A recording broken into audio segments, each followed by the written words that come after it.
She read the message 3 times. She didn't answer any of them. She closed the phone, opened it again, closed it.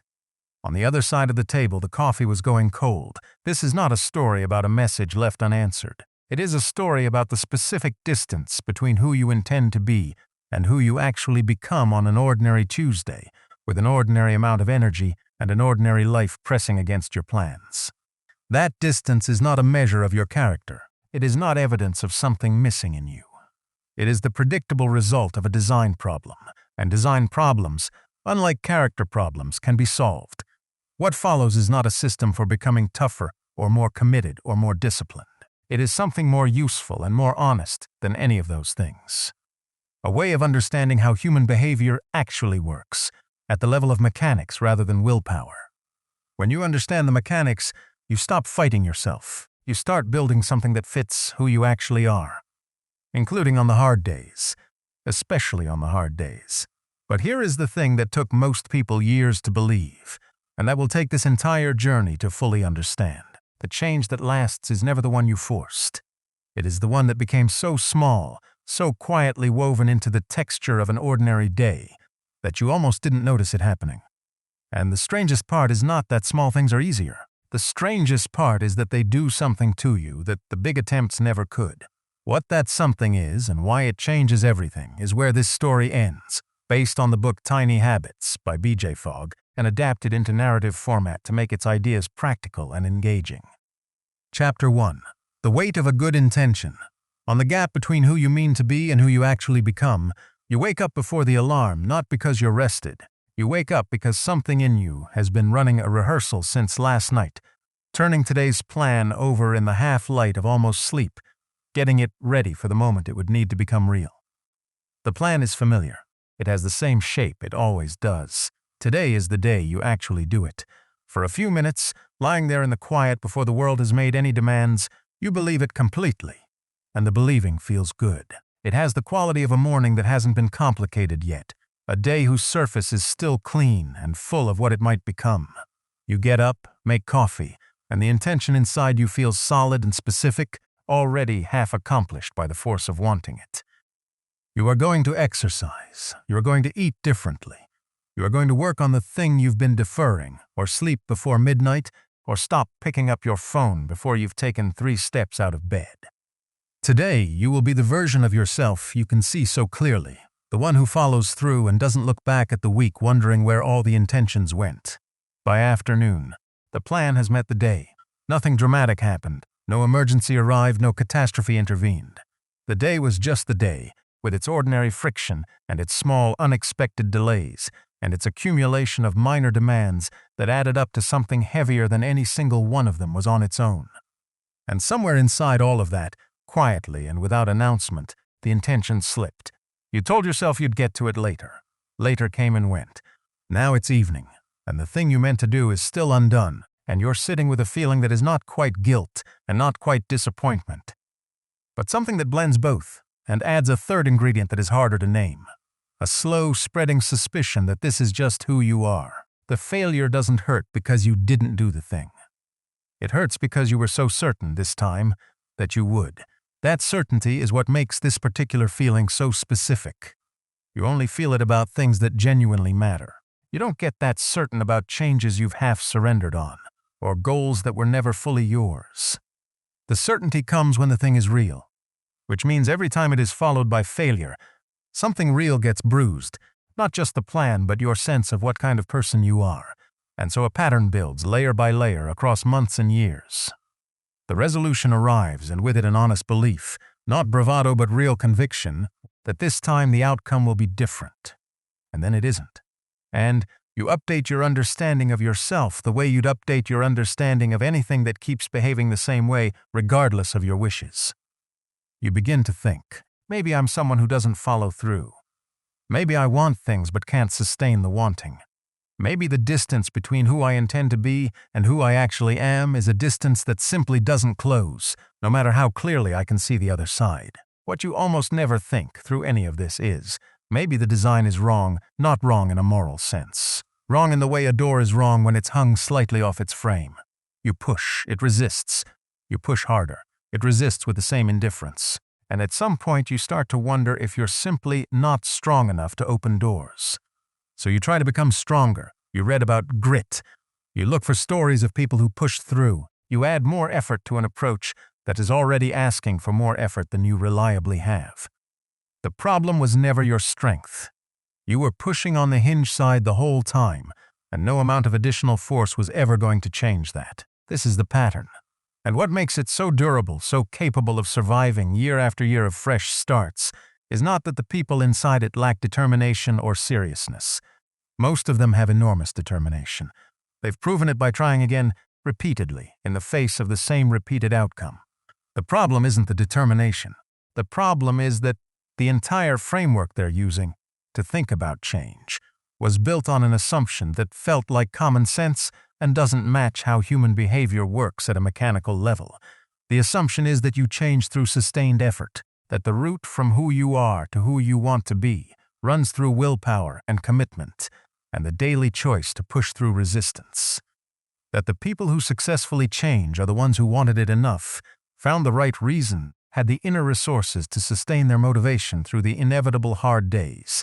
This story about change has a specific and costly side effect.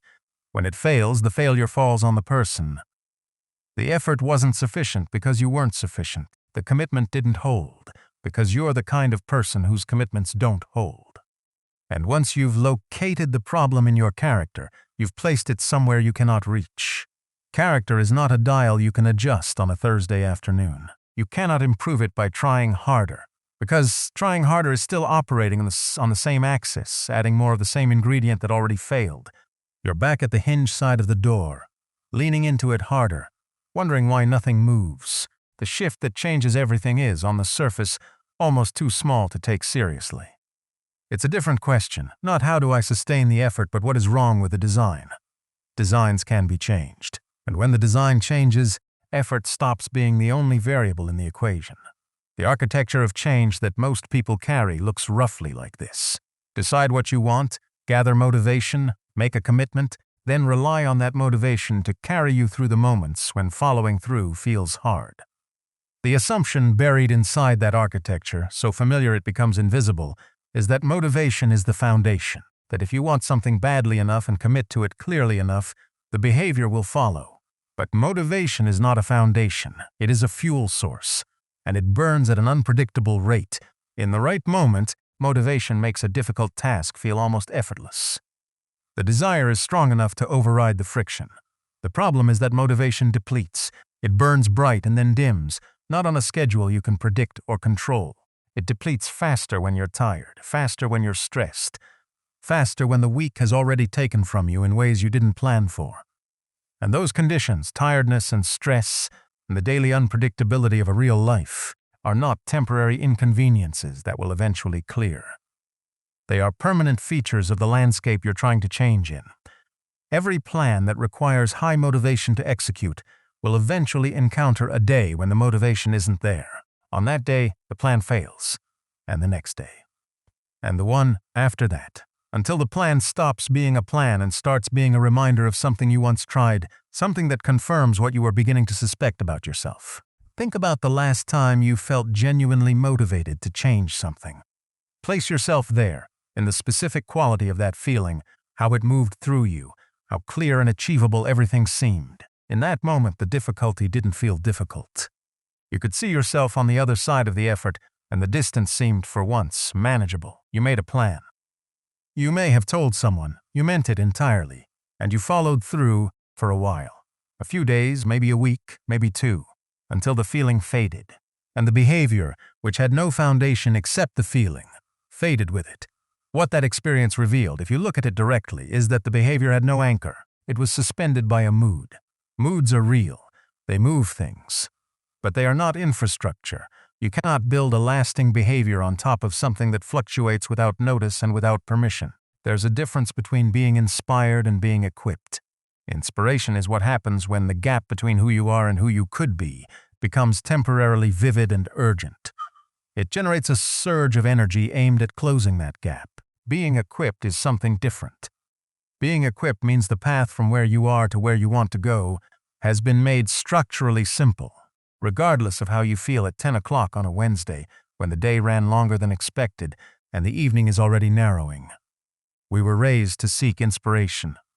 Almost no one taught us how to be equipped. The result is a relationship with change that feels like standing at the base of a tall cliff and repeatedly asking yourself whether you have what it takes to climb it. Some days you start, some days you make real progress, and then exhaustion, or a difficult stretch, or the simple accumulated drag of a full life breaks your grip, and you're back at the bottom. The cliff doesn't get shorter. The question of whether you're capable doesn't get easier, and each trip down deposits another layer onto a story about yourself that you never chose and that isn't even accurate. When you stop asking about motivation and start asking about design, the geometry of the whole situation shifts. You stop looking up at the cliff, and you start looking at the terrain differently, asking which path fits the person you actually are, with the time you actually have, in the life you're actually living. The destination doesn't change. The assumption about how you're supposed to reach it does. Here's a moment you'll recognize, or something close to it. It's a Tuesday in a month that was supposed to be different. You've been trying to build a reading habit, not a dramatic one, not an hour a day, just enough to feel like your mind is being fed, like you're moving through the world with a little more depth than the daily noise tends to allow. You bought the book. You have it. It's on the nightstand, because nightstands mean before sleep. And before sleep was when the reading was supposed to happen. But before sleep has been arriving at 11:30 for 3 weeks running, and by 11:30 the last thing you want is to engage your mind in something that requires tracking a narrative. What you mostly want is for the day to be over. So the book sits, and every time you see it, it registers not as a book, but as a record of a promise you keep not keeping. This is not a failure of character. This is a failure of context. That distinction matters more than it might initially seem. When you locate the problem in your character, when you conclude that you're the kind of person who doesn't follow through, you've placed the problem somewhere you cannot reach. Character is not adjustable on a Thursday afternoon. You cannot improve it by trying harder, because trying harder is still the same approach that already failed, applied with more force.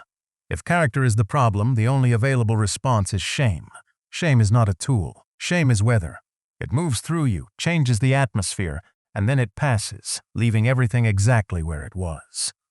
When you locate the problem in context, when you look at the Tuesday with the book on the nightstand, and recognize a design problem rather than a character problem, you've placed it somewhere you can actually reach. Context can be changed. Design can be adjusted.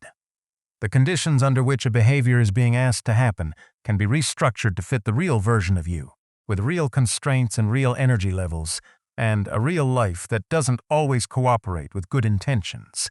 This reframe doesn't remove responsibility. It moves responsibility to the part of the process where it can actually produce something. If the problem is character, the only move is self-condemnation. If the problem is design, the move is redesign. Those are fundamentally different positions to be in, and they lead to fundamentally different outcomes. There is one more piece to this worth naming plainly. When you make a plan, you almost always make it in a state that is not representative of the state you'll be in when the plan needs to execute. You make it when you're rested, or when something reawakened your sense of what's possible, or in the quiet of a Sunday evening when the week ahead looks manageable and the goal looks close. The plan is designed for that version of yourself, but plans don't execute on Sunday evenings. They execute on Wednesdays at 7:15. When the commute ran long and the meeting consumed the time you'd reserved and dinner still hasn't been figured out, and the person who sits down is not the person who made the plan. That person had energy and clarity and a mood that felt equal to the task. This person has the actual conditions of an actual day behind them. Designing for the high motivation version of yourself is like building a structure for the weather in the brochure. At some point you have to live in the actual weather. The plans that survive contact with Wednesday are the ones built for Wednesday from the start. Behavior, when you examine it without the overlay of personal judgment, follows a predictable logic. It happens when three things are present at the same time. Something to drive it, the actual capacity to do it in the given moment, and something in the environment that signals now is the time. When a behavior fails to happen, one of those three conditions is missing. Usually just one. A single absent element is enough to stop a behavior entirely, regardless of how present the other two are. Most people, when a behavior fails, focus on the first condition. They assume the drive wasn't strong enough. They try to generate more motivation, find a more compelling reason, recommit in a louder internal voice. And sometimes this works briefly. But the condition that most often actually fails is the second one. The behavior was too hard. Not emotionally hard. Structurally hard, requiring more steps or more time or more energy than was available in the specific moment when it was supposed to happen. The book at 11:30 wasn't beyond you intellectually. It required a kind of sustained cognitive engagement that was a scarce resource after a full day of decisions and demands. The design asked for more than the moment had to give. That is a solvable problem. The solution is not to find more energy at 11:30. The solution is to change what the design asks for. Here is the arithmetic at the center of this. The harder a behavior is to perform, the more motivation it requires. A difficult behavior reliably happens only when motivation is high. And motivation, as every honest person knows from their own experience, is not reliably high.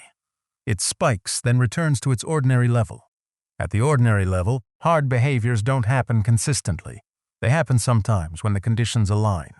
And you cannot build a life on sometimes. Most people's answer is to increase the motivation. Try harder. Want it more. Find the reason compelling enough to carry you through the inevitable low days. The approach almost no one tries, because it seems too unsophisticated to be the real answer, is to reduce the difficulty. Make the behavior smaller. Make it physically easier to execute, so that it doesn't require motivation to be at its peak. Make it so small that the question of whether you feel like it becomes almost beside the point. This is not about lowering your ambitions. It is not settling for less or accepting a diminished version of what you want. It is a more precise claim than any of that. The size of the starting action and the permanence of the resulting change are not correlated in the way most people assume. Small starts do not produce small outcomes. Small starts, consistently executed, produce something that large starts almost never manage. They produce identity. Entity is not a declaration. It is not what you decide you are when the motivation is high and the goal feels vivid. Identity is the accumulated record of what you actually do, the story that emerges from looking back at your own behavior and asking honestly, what kind of person does this? Every time you do the thing, regardless of how small the thing is, you cast a vote for a particular version of yourself. The votes accumulate. An identity, once built from real evidence rather than stated intention, has a self-sustaining quality that motivation never had. You don't need to remind yourself to be who you already know yourself to be. There is a moment in the life of almost every person who has changed something about themselves, when they can trace back to exactly when the change stopped being effortful. Not when it became easy, but when it stopped requiring the daily internal negotiation that it had demanded at the beginning. The moment when the behavior stopped being a thing they were trying to do and became a thing they simply did, the way they simply made coffee, the way they simply brushed their teeth without willpower and without reminder. For one person, that shift started with 2 push-ups, not 20, not a set. 2 push-ups done on the floor next to the bed immediately after sitting up in the morning, before the phone, before coffee, before anything, laughably small if described out loud. 8 seconds of effort maximum. No gear, no commute, no scheduling required, no internal debate about whether to go or stay. And yet it happened every morning for 2 months, with almost none of the friction that every previous attempt at exercise had generated. No negotiations, no guilt cycles, no mornings ruined by the awareness that the intention had not been honored. And somewhere inside those 2 months, something shifted under the surface of the behavior. Not the behavior itself, the person. The story running in the background about what kind of person this was, what they did in the morning, what they could be counted on to do even when they didn't particularly feel like it, began to update. Small updates, one morning at a time, one small vote at a time. Until the morning without the push-ups felt genuinely wrong, not because of willpower or discipline, but because it violated the template of how mornings were supposed to begin. And when your own behavior violates your own template, that dissonance has a pull of its own. From that place more followed, not because it was forced or escalated on a schedule. Because once a behavior is woven into who you actually are, rather than attached to who you were trying to become, it tends to grow from the inside. The question stopped being whether this person would exercise. The question became what someone like this does in the morning, And the answer, without announcement, kept expanding. Most conversations about building habits stay focused on outcomes, on who you'll be when the change has finally taken hold, on what you'll achieve once the behavior is permanent. This focus is understandable. The outcome is the reason you started. But it is also, quietly, one of the main reasons the change doesn't stick. When your attention is fixed on the outcome, the daily behavior becomes instrumental. It is the cost you pay for the thing you actually want. And on any day when the destination feels distant, or the goal seems uncertain or less urgent than it did when you began, the instrumental behavior loses its pull.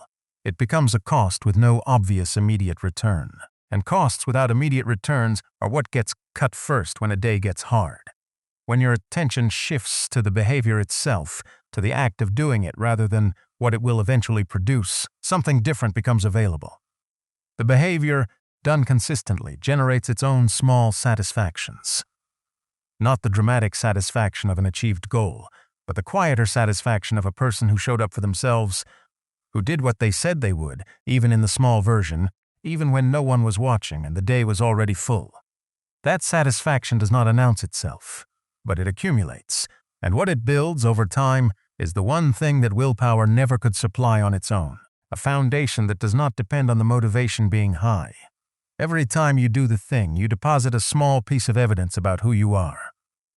And identity built from evidence rather than intention has a self-reinforcing quality. You don't have to remember to do the thing. You simply are the kind of person who does it. The question that opens this door, the one that leads away from the cycle of good intentions and quiet failures, is not, how do I get motivated enough to do the hard thing? It is, what is the smallest version of this that I could absolutely, reliably, always do? That question is not comfortable the first time you take it seriously. It requires letting go of the version of change that looks significant, the version where you announce something important and then prove yourself through sustained force. It asks for something modest-looking in exchange for something durable. It asks you to start so small that the start almost feels like it doesn't count. But here is what small starts do that large starts almost never manage. They happen. And the things that happen are the only things that have any chance of becoming permanent. The bag is still by the door. For now, that's fine. The question you've been bringing to it is going to change. And when the question changes, what you do next changes with it. There is a reason this particular question, what is the smallest version of this, feels insufficient the first time you hold it.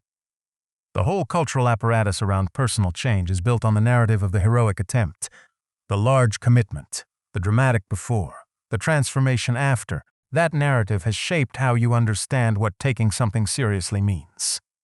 Taking it seriously means going all in. Means making it big enough to prove something to yourself and to anyone watching, but that narrative was built from the exceptions, the people for whom the large attempt worked, and who therefore had a story worth telling. The people for whom it didn't, which is most people, didn't write the books or give the talks. They simply tried again, or stopped trying, and carried the quiet understanding that they were somehow the problem. The narrative selection is not neutral. It tells you that the people who changed were the ones who wanted it enough, because the people who changed and talked about it were the ones who could sustain the large attempt. It doesn't tell you anything useful about the people who couldn't sustain it, which includes almost everyone, because those people didn't leave a record. The small start leaves a record too. It leaves a record of showing up, and the record of showing up, built across enough ordinary mornings, is the foundation that the large attempt was always trying to manufacture through force. You don't manufacture it, you build it. One Tuesday at a time, the bag is by the door. The morning is coming, the design is waiting to be made, and the question, the only question that changes everything, is already in your hands. Chapter 2. The map you were never given. On the three forces that determine every behavior, and why one of them stays invisible, you have at some point in your life bought a journal, not metaphorically, an actual journal, the kind with a cloth cover and clean cream pages and a ribbon bookmark sitting at the very front, because no one has moved it yet. You bought it because you meant something specific by it. You were going to write in the mornings, 10 minutes before anything else demanded your attention. Just enough to clear the mental accumulation before the day arrived. You'd read about the practice, heard someone you respected describe how it had changed their mornings, Watched the idea take hold in you the way ideas do when they arrive at exactly the right moment. The intention was real, specific, felt like a beginning. 6 weeks later, the journal is still on the desk, unmarked, still waiting. The strange thing is that nothing about you has changed in those 6 weeks. You still want to do the thing. You still believe it would help. If someone asked you right now whether 10 minutes of morning writing was worth doing, you would say yes, and you would mean it. The motivation is present. The ability is present. You know how to write, you have a pen, you can find 10 minutes somewhere in a morning. And still, day after day, the journal sits there while something else fills its slot, something easier, something that was already happening. This is not a willpower problem. It is not a character problem. It is a prompt problem. And understanding what that means changes everything about how you read the moments in your life when you intended to do something and didn't. Behavior does not self-initiate. Something has to say now. Something in the world around you, or in the sequence of your day, has to function as a signal that pulls intention into action. When that signal is missing, even the most genuine desire in the world will go unfulfilled, not because you forgot to care, but because the bridge between caring and doing was never actually built. This gap is the least visible gap in the whole process. You can feel the distance between wanting something and having it. You can feel the gap between intention and effort. But the gap between the effort you're willing to make and the signal that tells you when to make it is so invisible that most people never think to look for it. They assume that if the desire is genuine enough, the behavior will locate its own moment in the day. It will not. It needs a moment to be built for it, chosen in advance, attached to something already reliable, made specific enough that when that moment arrives, the behavior has somewhere to land. This single recognition is the piece most people skip entirely when they design a change. They invest enormous effort in finding the right reason and the right resolve, and almost no effort in finding the right moment. The moment is the mechanism. Without it, the wanting floats. With it, the wanting has somewhere to become action. There are exactly 3 forces that determine whether a behavior happens at any given moment: how much you want to do it, how easy it is to do, and whether something in your environment signals that now is the time. These 3 forces operate simultaneously, and a behavior happens only when all 3 are sufficiently present. When any one of them is missing, the behavior doesn't happen, regardless of how strongly the other 2 are present. This is not a theory. It is a description of the mechanism that has been quietly governing every behavior you've ever had, including the ones that stuck, and especially the ones that didn't. You have been living, most likely, under the impression that the first force is the one that matters. That if you want something strongly enough and commit to it clearly enough, the behavior will follow. You've been wrong, not about motivation's importance, it matters, but about its position in the equation. Motivation is one variable among 3. Focusing on it exclusively while the other 2 go unexamined is like trying to build a fire while ignoring the kindling and the match. Motivation is what most people think of first when they think about change. It is the desire to do something, the pull toward a behavior, the felt sense that it matters and that doing it would make things better in some specific and recognizable way. Motivation is also, as every person who has tried to change something about themselves discovers, wildly variable. On some mornings it is vivid and strong and makes the path feel obvious. On others it is thin and distant, and the exact same path feels unreasonably steep. The question most people ask when the motivation drops is how to get it back. The better question is, what else is here to work with? Because motivation is the hardest of the 3 forces to move directly. You cannot command yourself into wanting something more. You cannot manufacture motivation through willpower, which is its own circular problem. You can expose yourself to things that naturally raise it. Conversations with people who have done what you're trying to do, environments that make the goal feel vivid and close, stories that connect the behavior to something you care about in a way that feels immediate rather than abstract. But on any given Wednesday morning, motivation is largely what it is. And what it usually is, on most days for most people, is ordinary, present but not exceptional. Enough to do easy things, not enough to do hard ones. The consequence of this arithmetic is more important than it first appears. The only behaviors that survive the ordinary motivation level are behaviors designed for it, not designed for peak states or exceptional weeks or mornings when everything aligned and the path felt clear. Designed for the level you reliably occupy, Capable, functional, present, but not surging. Not running on the energy of a recent inspiration that hasn't faded yet. The behaviors that fit inside that bandwidth are the ones that compound over time. The behaviors that require exceeding it are the ones that stall, restart, and stall again. Designing for the ordinary motivation level is not the same as designing for failure. It is designing for the reality in which you will actually spend most of your time. Peak motivation is a visitor. Ordinary motivation is the resident, and the life you build should be built for who lives there. This is the key insight that changes the geometry of the whole problem. Motivation and ability are not independent forces. They trade off against each other. When motivation is high, you can do harder things. When motivation is low, the behavior needs to be easier for it to happen at all. These two forces sit on opposite ends of a scale, and the point at which a behavior actually occurs is the point where their combined weight is enough to overcome whatever friction stands in the way. Think about the variation in your own behavior across different states. On a morning when you wake up clear and rested and with some reserve of energy from a good week, you can do things that feel impossible on a harder day. The long run, the difficult conversation, the project that has been sitting in your mind for 3 weeks, waiting for the right conditions. But on a morning when you wake up depleted, those exact same behaviors feel like they belong to a different person in a different life. Not because your desire for them has changed, but because the effort required hasn't changed while your available resources have. The behavior doesn't meet you where you are. You have to go to where it lives. And sometimes that distance is simply too far. This variability is not a flaw. It is a description of how human beings function. And once you understand it as a description rather than a judgment, something becomes available. You can engineer the ability side of the equation independent of the motivation side. If a behavior is hard, it requires high motivation to happen. High motivation is unreliable, but if a behavior is easy, structurally and physically easy in the moment of execution, it requires very little motivation to happen.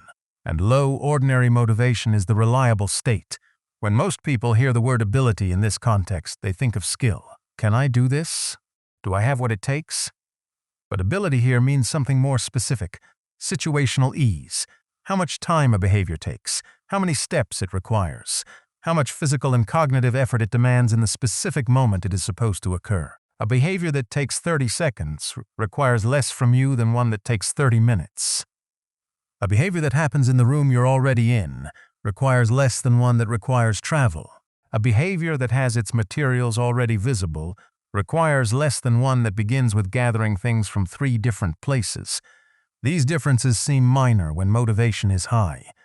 They are decisive when motivation is ordinary. The person who started flossing one tooth before bed was not cutting corners or setting embarrassingly low expectations. She was engineering ability. She was stripping the behavior down until what remained could be done at the end of the hardest possible day, when the only thing she wanted was for it to be over. 1 tooth, 4 seconds. That was the design. And from that design, months later, a complete flossing routine. Not because she escalated on a schedule or decided to push herself harder. Because once the behavior became part of how she ended her day, doing more felt like a natural extension of something already real. The first tooth was not a compromise. It was the door. She had simply stopped asking for more than she could realistically walk through it. The same principle applies even when the behavior isn't being reduced in size. Every step between you and a behavior you want is a place where the behavior can stop. A gym bag that has to be packed is a step. A gym that requires a 20-minute drive is a step. A workout app that opens to a setup screen is a step. None of these steps are insurmountable when motivation is high. But when motivation is ordinary, each step is a place where the internal negotiation reopens, where the default of not doing edges back in. Remove a step and the behavior gets easier. Remove 3 steps and it begins to feel almost automatic. This is not laziness. This is engineering the ability axis in the only direction that actually helps. Here is the piece that most conversations about behavior change leave out entirely. The piece that explains why someone with genuine motivation and a genuinely easy behavior still somehow fails to do it. Day after day, until the intention fades and the journal closes and the vitamins expire by the sink, behavior does not self-initiate. Even a behavior you want, and that is physically simple, will not happen unless something triggers it. Something in the sequence of your day, in your physical environment, in the texture of an ordinary hour, has to function as a signal. Now, without that signal, the behavior floats unanchored, waiting for a moment that is never quite defined enough to arrive. And undefined moments, in a real life with real demands, have a consistent habit of not arriving. There are different kinds of signals. Some are external. A notification, an alarm, a person checking in. These work up to a point. The problem with notifications and alarms is that they are additions to your day rather than parts of it. They can be dismissed, ignored, trained to feel like background noise after enough repetitions. They work best for one-time reminders, not for building something permanent. The more durable signal is the anchor, an existing behavior that happens so reliably in your daily sequence that it can serve as a trigger for the new behavior you're trying to build. Something you already do, without decision and without thought, that can pull a new behavior into its wake. Consider what you do every single day without fail. Not the aspirational things, the actual things. You wake up, you make coffee, you brush your teeth, you sit down in the same place to start your workday. You put your shoes on before leaving the house. You plug your phone in at night. You walk through the same door at the end of the commute. These behaviors happen with a reliability that your new intentions almost never achieve, because they have been performed so many times that they require no decision. They are part of the sequence. And that reliability, which you've been taking completely for granted, can be borrowed. If you attach a new small behavior to an anchor behavior you already perform with that reliability, the anchor's consistency transfers, partially but meaningfully, to the new behavior. The anchor becomes the signal. The moment the anchor happens, the new behavior follows, not through willpower, but through sequence. The morning coffee becomes the trigger for the journal sentence. The toothbrushing becomes the trigger for the 2 push-ups. The end of the commute becomes the trigger for 3 deep breaths. The sitting down at the desk becomes the trigger for 10 minutes without the inbox open. The structure is simple, and its simplicity is the point. After I do the anchor, I will do the new behavior. Not I will write in the mornings. After I pour my first cup of coffee, I will write 1 sentence. Not I will meditate. After I sit on the edge of my bed in the morning, I will take 10 conscious breaths. Not I will exercise. After I put my shoes on, I will do 2 push-ups. The anchor is not chosen arbitrarily. It is chosen with attention to context. Something that happens at the right time of day for the new behavior to follow, in the right physical location, in the right internal state. An anchor that happens in the kitchen does not work well for a behavior that needs to happen at the desk. An anchor that happens when you're already depleted does not work well for a behavior that requires cognitive engagement. The match between anchor and new behavior is part of the design, and getting it right matters more than the size of the behavior itself. It is also worth noting that the anchor relationship can work in 2 directions. The anchor can be a behavior that consistently precedes the new one, but the sequence can also be reinforced by something that follows it. After the new behavior, some small completion that marks the sequence as closed.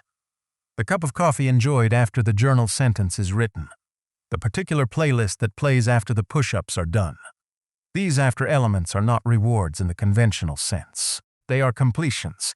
They tell the system that the sequence closed successfully, and closed sequences, repeated with enough consistency, leave a trace.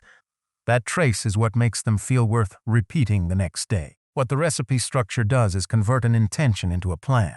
And that conversion, modest as it sounds, is more consequential than almost anyone expects.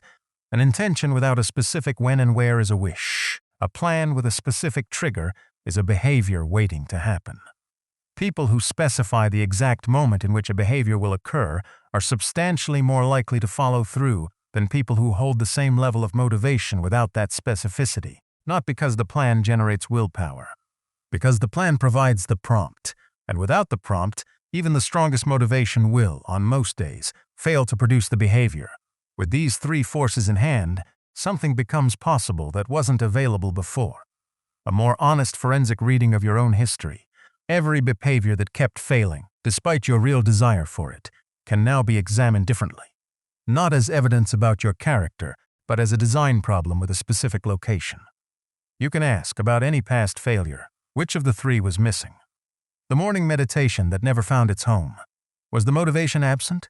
Usually not. Was the ability missing? 5 minutes of sitting and breathing is within almost everyone's reach. What was almost certainly missing was an anchor, a specific moment in the daily sequence that would pull the meditation into the schedule. Without it, the behavior competed against everything else already anchored to the morning. The everything else won, not because it was more important, but because it had a place and the meditation didn't. The vitamins by the sink that expired. The motivation was real. The vitamins were there. Taking one required 4 seconds. What was missing was a prompt, a reliable moment that would say, "This is when." Moving the vitamins to the coffee maker so that pouring the coffee became the anchor transformed a behavior that had failed for months into one that required almost no thought. The motivation stayed exactly the same. The design changed by one small adjustment.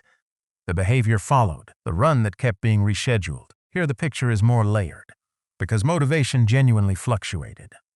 But underneath that fluctuation, the absence of a clear anchor meant that every morning became a fresh negotiation. Is this a running morning? And a negotiation, in the early days of a habit before identity has shifted enough to settle the question, tends to produce the same answer. Not quite yet. Not without a fixed signal that removed the question from the daily agenda entirely. Each of these, seen clearly, stops being a mystery about character. One element of a 3-part system was absent.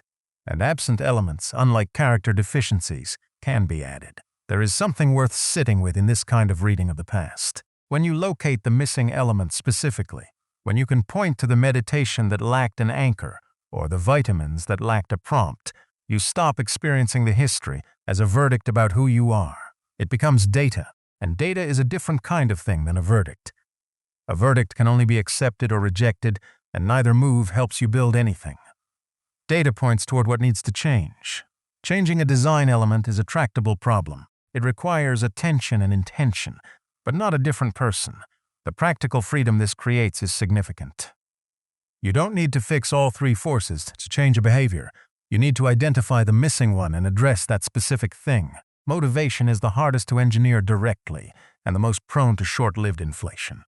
The force that books and talks and challenges temporarily raise and that deflates reliably after the initial surge. Ability is more tractable. You can almost always make a behavior easier. Fewer steps, materials closer at hand, the behavior itself reduced to its smallest meaningful form. The prompt is the most reliably engineerable of all. An anchor-based prompt costs nothing, requires no special emotional state to function, and does not wear out with repetition. Once the sequence is established, the system runs itself. This is the map. 3 forces. 1 missing at the moment of failure. Always identifiable, always addressable. The map does not require you to be a different kind of person to use it. It requires you to look at behavior the way an engineer looks at a system, not asking why it failed, but asking where the failure was, and what specifically needs to change. The liberation in having this framework is particular. You no longer have to begin every new attempt by searching yourself for more determination or a stronger reason. You can begin by asking 3 questions. What is the drive behind this behavior, and is it reliable?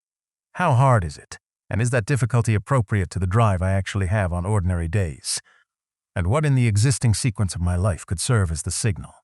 3 questions with 3 tractable answers. That is a fundamentally different starting place than staring at the gap between who you are and who you want to be and demanding that you want it more. But a map is not a territory. And here is something the map does not tell you on its own, something that only becomes clear once you start using it. When the design is right, when the anchor is well chosen, and the behavior is small enough and the prompt is reliable, the behavior begins to happen. It happens the first day, and the second, and the third. And somewhere around the 4th or 5th day, a question arrives that the map does not prepare you for. Is this enough? This small thing that takes 8 seconds, this 1 sentence in the journal, this single push-up, is it actually building toward anything? It feels too modest, too easy, like something that couldn't possibly be the answer to a problem that has defeated you for years. In that moment of doubt, most people make a predictable mistake. They make the behavior bigger, which reintroduces the friction the small design was specifically meant to remove. Or they dismiss the small behavior as insufficient and return to the larger intention that already failed them. Both moves lead back to the same outcome. What neither move accounts for is the element that makes the small behavior permanently powerful rather than merely temporarily convenient. The element that lives not in the doing of the behavior, but in the moment immediately after. The thing that the map marks as a destination but cannot locate for you. Most people walk past those 4 seconds without noticing them. They do the behavior, register it internally as done, and move into the next thing the day requires. And the habit grows slowly, if at all, because something that should have happened in those 4 seconds was omitted. Not through carelessness, through not knowing it was supposed to happen. What happens in those 4 seconds is not complicated, but it is easy to miss, and missing it is the difference between a behavior that becomes identity and one that remains permanently, a behavior you are trying to build. You have the design now. The 3 forces are visible. The anchor is waiting to be chosen, the behavior is waiting to be sized, and the sequence is waiting to be built. That is more than most people ever have when they try to change something, and it is not quite enough. The gap that remains is small. It is also the gap that most people never cross. What lives there is not a technique, it is something closer to a practice. And the way into it is not through the design, but through what happens in those 4 seconds after the design works. Those 4 seconds are the next step. And that is exactly where this journey continues. There is one more thing the map reveals that deserves its own moment before we move forward. The 3-force framework, when applied honestly to your own history, tends to produce a specific and uncomfortable recognition. Most of the things you've tried to change weren't designed at all. They were decided. And deciding is not the same as designing. Deciding means you chose the outcome. Designing means you chose the conditions under which the outcome becomes likely. Deciding says, I will do this. Designing says, here is the anchor, here is the size of the behavior, here is the specific sequence in which it will occur. And here is why each element fits the actual version of my life rather than the version I imagine having in more ideal circumstances. Almost everyone decides. Very few people design. And the gap between those 2 verbs is where most good intentions die. The reason designing feels less natural is that it requires a kind of honesty most self-improvement frameworks actively discourage. To design a behavior that fits your actual life, you have to look clearly at your actual life, including its constraints and its rhythms, and the ways it routinely falls short of what you'd prefer. You have to admit that you won't always have an hour, that the mornings aren't always quiet, that the week will sometimes take more than it gives and leave you with less than you planned to have. Designing for that version of your life requires accepting it, at least partially, as the real version. This acceptance is not defeat.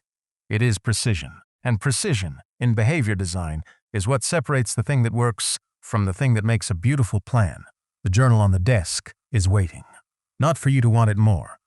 Not for a morning when everything finally aligns. It is waiting for a different question than the one you've been bringing to it. And when that question changes, the journal stops waiting. Chapter 3. What the system doesn't see. On the feelings that run beneath every behavior, and the war that happens when you know better and still don't you know what to do. That is the specific quality of this particular difficulty, the part that separates it from ordinary struggle. You are not confused. You have the anchor. You have the small behavior. You've built the sequence with care, matched it to the real texture of your days, made it so structurally simple that even a depleted Thursday shouldn't be able to stop it. And for a while it wasn't stopping it. For 2 weeks, maybe 3, the design worked the way designs are supposed to work. The behavior happened. Not dramatically, not with fanfare, but consistently, in the particular quiet way that consistent things tend to happen when no one is watching. And then Thursday came, not a catastrophic Thursday, no emergency, no crisis, nothing that would justify the complete unraveling of something you'd been building for 3 weeks. Just a Thursday with its particular accumulation of weight, a conversation that went sideways, a deadline that arrived with less notice than it should have, an afternoon that ended in a kind of low-grade exhaustion that isn't dramatic enough to name, but is real enough to change everything about what feels possible by evening. You got home. The anchor happened, and you walked past the new behavior the same way you used to walk past it, before the design, before any of this, with a specific kind of not-quite awareness that registers the thing and moves on without deciding anything. You noticed later, that is its own particular sting. Not the missing the behavior, but the noticing afterward, when the window had closed and the evening had moved past the place where going back felt like anything other than disruption. And then, almost immediately, a thought arrived. A thought you recognized, Because it is the same thought that has arrived at the end of every previous attempt, wearing slightly different clothes. The thought that says, "See? You already knew this was going to happen. You already knew you were the kind of person who does this for a while and then stops. You already knew. Here is what that thought does, what it has always done, what makes it so much more than a passing piece of self-criticism. It does not describe a past event. It predicts a future. And predictions, when they come from inside us with enough authority and enough history behind them, have a way of becoming the very thing they predict. There is a layer beneath behavior that almost no framework for change takes seriously enough. Not the design layer, not the habit architecture, not the sequence of anchor and action and completion. A layer that runs underneath all of those, older and faster and far less rational, that determines not just what you do but what doing anything at all feels like.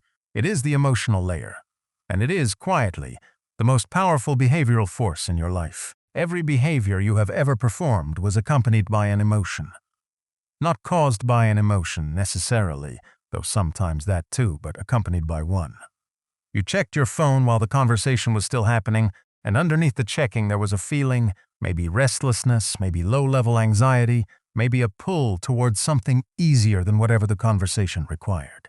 You ate past full, and underneath that there was a feeling that had nothing to do with hunger.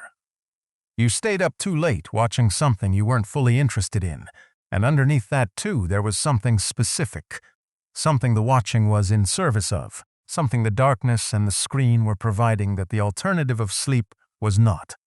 Behavior and emotion are not separate systems running in parallel. They are woven together at a level that runs well below conscious, deliberate thought. The behaviors you do consistently are, in most cases, the behaviors that have been emotionally reinforced, not through a process you designed or chose, but through the accumulated experience of feeling a particular way after performing them repeatedly. The behavior delivered something. Maybe relief, maybe connection, maybe the sensation of control in a day that felt uncontrollable, maybe simply the absence of something uncomfortable. Whatever it was, it arrived reliably enough after the behavior that the brain logged the association. Behavior, feeling, until the behavior and the feeling are linked so tightly that one reliably produces the other, and the other reliably calls for the one. This is the mechanism behind every habit you did not choose. The late-night phone scrolling is not a failure of willpower or discipline or the inability to make a better decision. It is the expression of a pattern that was built, incrementally, and almost entirely without awareness, out of real emotional reinforcement over real time. You scrolled, and something in the experience delivered something you needed at that moment, even if what it delivered was merely postponement of something harder. And your brain, which is far less interested in long-term outcomes than in immediate states, remembered that, did it again the next night, and the night after that, until the behavior was so deeply integrated into the emotional pattern of your evenings that choosing not to do it required overcoming something that felt almost biological. Understanding this does not make the habit easier to stop. What it does is move the conversation away from moral categories and toward mechanical ones. It stops being a question of whether you are weak or undisciplined or insufficiently committed. It becomes a question of what the behavior was actually delivering and whether that delivery is available any other way. This is where most frameworks for behavior change hit their limit. They address the structure of behavior. They say, here is an anchor, here is a small action, here is a sequence, and the sequence is real, and the anchor works, and the small action does happen for a while. But the emotional layer underneath the behavior, the layer that was running the older behaviors, the ones you are trying to replace, did not get redesigned. It is still there. Still doing what it always did, still delivering the same things through the same channels. And on a Thursday when the day has taken more than it gave, when the resources available are not the resources the new design was built for, the emotional layer tends to win. Not because it is stronger than the design. Because it is faster, the deliberate mind, the one that made the plan and chose the anchor and committed to the sequence, runs slower than the emotional mind. The deliberate mind works in language and logic and longer time horizons. The emotional mind works in states and associations and immediate relief. When you are rested and resourced, the deliberate mind has enough operational capacity to override the faster pull of the emotional layer. The new behavior happens. But when the day has depleted the resources that deliberate thought requires, the emotional mind runs the show. And what it runs is what it knows, what it has always known, the older pattern, the one that has been reinforced 1,000 times, the one that knows exactly what it's doing, even if what it's doing is making things harder in the long run. This is the failure that knowledge cannot prevent. You can know, with absolute clarity and genuine conviction, that the old pattern is unhelpful. You can understand the mechanism completely. You can have the design right, the anchor solid, the behavior appropriately small, the sequence built with real care. And on a hard Thursday, you can still walk past the new behavior the same way you walked past it before any of this. Not out of ignorance, but out of something older than knowledge. Not a decision exactly. Something quieter and faster than a decision. Most people, when they understand this, arrive at a feeling that sits somewhere between exhaustion and despair. Because if emotion can override a well-designed structure, then what is the structure for? If the older pattern can reassert itself even after weeks of consistent new behavior, then how much weight can you actually put on consistency? If a single hard day can unseat what 30 good ones built, then is 30 days actually building anything? These are honest questions. They deserve honest answers. And the honest answer to each of them begins in the same place, which is not where most people expect it to be. The structure is not meant to replace emotion. It is meant to create the conditions under which emotion can shift. These are different things, and confusing them is what makes the Thursday failure feel more catastrophic than it actually is. Here is what consistency actually builds. Underneath the behavior, and beneath the streak, and below any particular day's success or failure. It builds something you might call emotional evidence. Every time the new behavior happens, every time the sequence completes, something is deposited into a register that is far older and less verbal than the deliberate mind. Not a thought, a felt sense, the experience of having done the thing, the texture of having completed the sequence, the micro-feeling of a closed loop, which is its own kind of quiet satisfaction, separate from any practical outcome the behavior might eventually produce. That deposit is small. Each individual one is almost imperceptible. But they accumulate, and what they accumulate into is the beginning of a shift in what the emotional layer expects. This is not quick. It does not happen on the schedule that motivation would prefer. The emotional layer does not update after 3 successful days, or 7, or even 30. It updates slowly, incrementally, through the weight of accumulated experience, the same way it built the older pattern in the first place. Through repetition that eventually creates expectation. The new behavior, done enough times, begins to feel like the thing that is supposed to happen. Not because you decided it was, but because the emotional system has experienced it enough to anticipate it. And the anticipation, once present, has its own pull. But here is the piece that complicates the Thursday and every Thursday like it. The emotional layer does not update uniformly. Certain emotional states activate certain patterns. A depleted, pressured state activates the patterns that were built in depleted, pressured states. Those are the old patterns. The new behavior was built under different conditions, and for a long time it only activates when those conditions are reasonably present. On the hard Thursdays, the old patterns have a home field advantage that the new behavior is not yet equipped to overcome. This is not failure. This is a transition that takes longer than anyone wants it to. The distinction matters, because how you interpret the Thursday failure determines what you do on Friday. If the Thursday is evidence that you are broken, that the design was wishful thinking, that this is simply what happens with you and change, then Friday looks like a reset, another attempt, another round of motivating yourself to try again with a small revision of something that has fundamentally failed.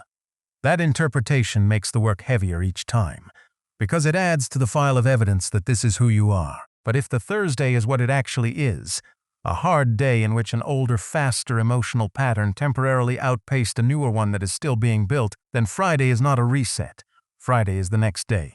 The sequence is still there. The anchor is still there. The behavior is still small. Nothing was undone. The streak is broken, but the pattern is not. A streak is about consecutive days. A pattern is about which behavior over time wins more often, and a single Thursday does not decide that. What you do with the Thursday matters, but not in the way most self-improvement frameworks suggest. The usual suggestion is reflection. Understand what happened, identify the trigger, plan to avoid it, or respond to it differently. This has value. But there is a more immediate response that most frameworks miss, one that works directly on the emotional layer rather than the deliberate layer, and that has consequences that extend well beyond the single event. The way you speak to yourself in the moment after the failure, not in an abstract journaling sense. In the specific 4 seconds after you notice that the Thursday happened, that the window closed, that the behavior didn't occur. In those 4 seconds, there is a choice that most people never identify as a choice, because it happens so fast and so automatically that it feels like a fact rather than a response. So most people, in those 4 seconds, go straight to self-criticism. And the self-criticism is usually disproportionate to the event. One skipped behavior becomes evidence of a pattern. The pattern becomes evidence of character. The character becomes a prediction. And the prediction, delivered with enough conviction by a voice that sounds like it knows what it's talking about, is more powerful than the design. Because the design is external, structural, deliberate. The prediction is internal, emotional, and fast. Here is the thing that most people spend years discovering, and that almost no one tells them at the beginning. Self-criticism does not drive better behavior. It drives worse behavior, reliably, consistently, across contexts and populations and types of behavior. The emotional state produced by harsh self-judgment is precisely the emotional state that makes the behaviors you're trying to stop feel most necessary. When you feel bad enough about yourself, the brain looks for relief. And relief, as established by years of reinforcement, lives in the old patterns. Self-criticism, in the moments after a failure, is not discipline.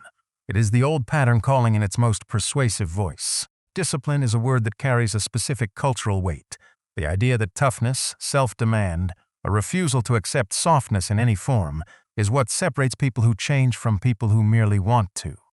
This story is not entirely without evidence. There are people for whom demanding internal standards and relentless self-critique seem to correlate with achievement. But correlation is not mechanism. And when you look at the mechanism, when you ask not whether they succeeded, but what it cost and how durable the outcomes were, and whether the approach is replicable across different people in different circumstances, the story gets more complicated.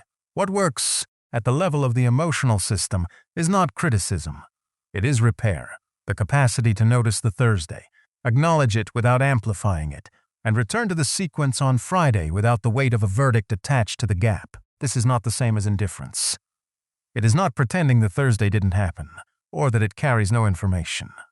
It carries real information, which conditions made the old pattern more likely to win. That information is useful for design adjustment. It is not useful as a character assessment.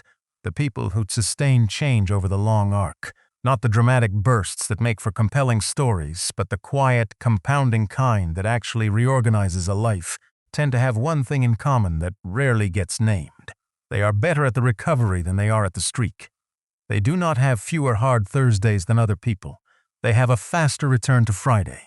Not because they feel less, because they have learned to interpret the Thursday differently, to hold it as data rather than verdict, and to do the thing the next morning with something closer to neutrality than either shame or renewed resolve. Renewed resolve, it is worth saying, is its own kind of trap. The morning after a Thursday, when the flood of recommitment arrives, when the motivation is briefly high again, carried on the back of guilt, and the behavior happens with intensity and something that feels like punishment corrected, that state produces a behavior that is emotionally anchored to guilt rather than to genuine want. Guilt-driven behavior is fragile in a specific way. It lasts as long as the guilt. When the guilt fades, which it always does, the behavior has no foundation of its own to stand on. The pattern reverts. What is needed instead is something quieter and less dramatic than renewed resolve. It is the simple return. The anchor happens Friday morning. The behavior happens after it, smaller, if anything, after the Thursday, not larger, without commentary, without the ceremony of recommitment or the theater of trying harder, without the need to mark the gap or explain it or punish it. The behavior happens. The sequence closes. A deposit is made into the emotional register that is slowly, across weeks and months, building the new expectation. This is the part of behavior change that no book can fully prepare you for, because it cannot be understood in the abstract. It can only be lived through. The Thursday will come. The older pattern will win that day. And the thing that separates the people who sustain change from the people who try again and again with the same outcome is not the absence of those days. It is what they do with them. The Thursday is not the test of the design. It is the test of the story you tell yourself about the design. And the story most people tell, the one that feels like honesty and acts like self-awareness, but is actually neither, is "I knew this would happen." That story is so familiar, worn so smooth from use, that it feels like a truth. It is not a truth. It is a prediction wearing the face of a memory, and predictions in the emotional system generate the states that confirm them. The prediction says failure is who you are. The emotional system, in response, produces the feeling of someone who fails, and from inside that feeling, the old patterns feel inevitable. Not chosen, just true. The story that changes things is not motivational. It is not a rallying cry or a vision of who you're becoming. It is smaller than that. It is Thursday happened. The sequence starts again Friday. Nothing has been decided yet. That is the sentence the emotional layer needs. Not inspiration, not condemnation. Just the calm, firm indication that the arc is longer than any single day, that the pattern is built across weeks and months, that the register of deposited experience is still there, waiting for Friday's edition. The conflict in this chapter does not resolve. It is not supposed to. What happens between the design and the emotional layer underneath it is not a problem that gets solved and then stays solved. It is a tension that gets managed, over time, with increasing skill. The skill is not willpower.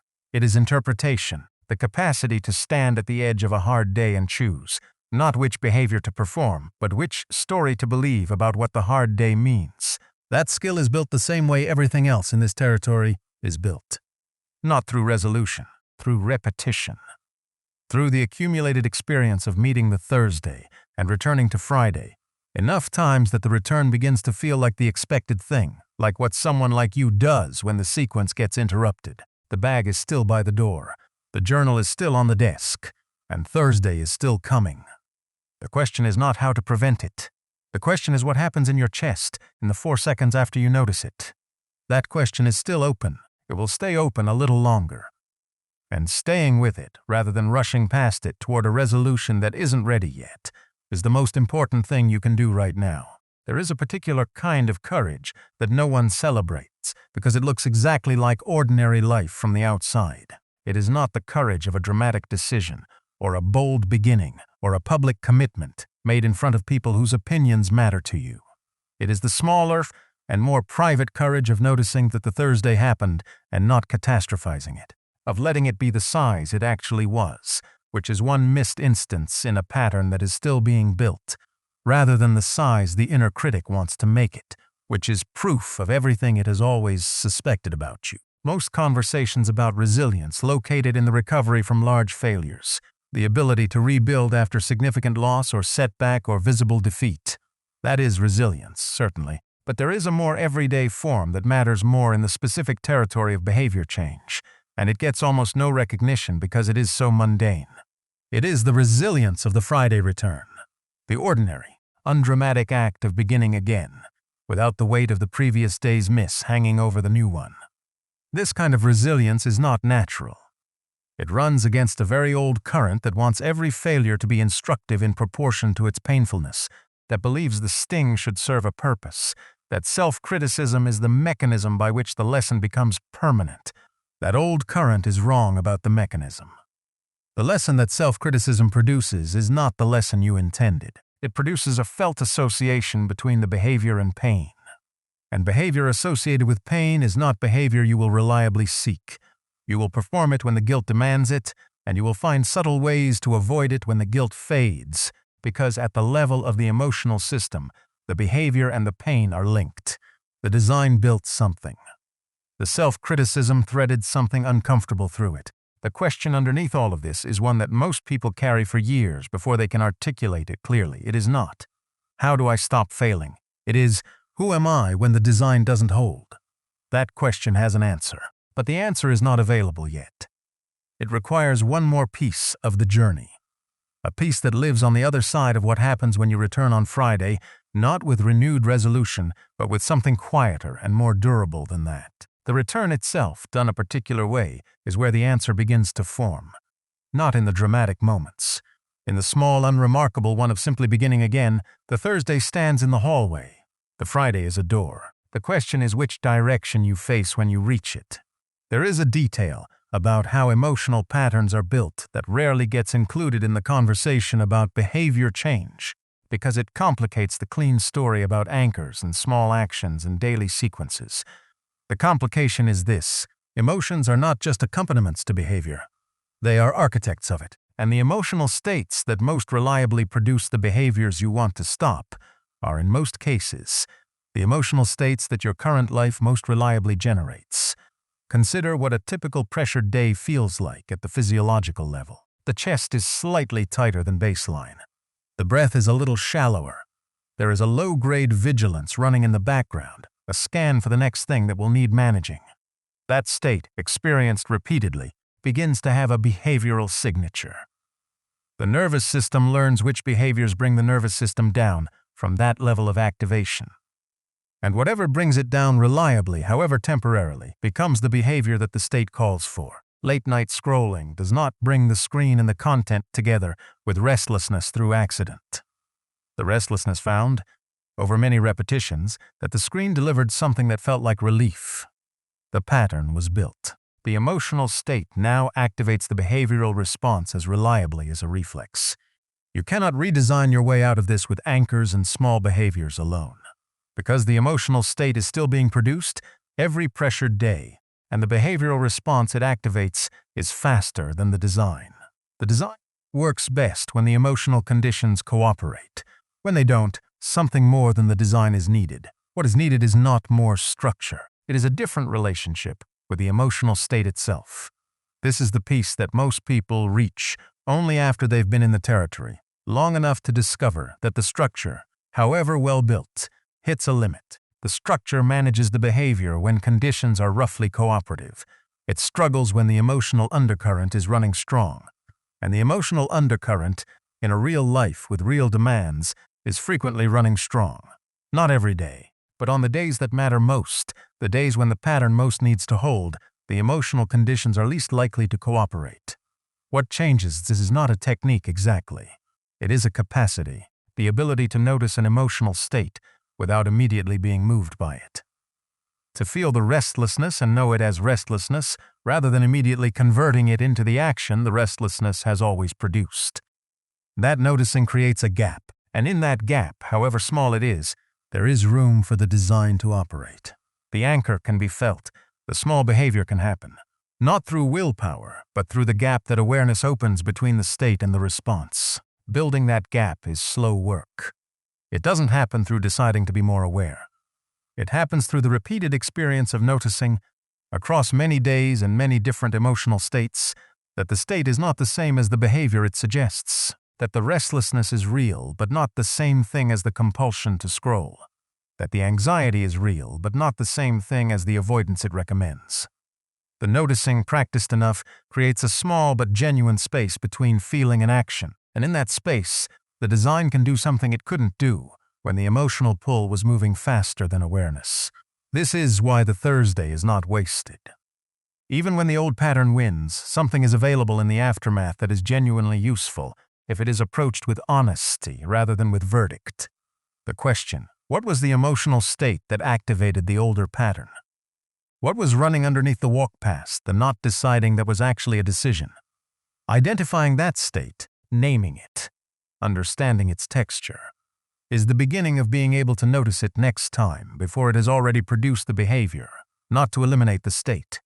You are not trying to stop feeling pressured or restless or depleted or anxious. Those states are part of a real life. What you are slowly building is the capacity to feel them without the automatic behavioral response that has always followed. The gap between state and behavior. The space where something new becomes possible. The Thursday stands in the hallway. The Friday is a door. What you carry with you toward that door, which story, which interpretation, which relationship to the emotional state that made Thursday what it was, determines everything about what happens on the other side. The door is right there. The question of how to walk through it is still one chapter away. Chapter 4. The shift that doesn't announce itself.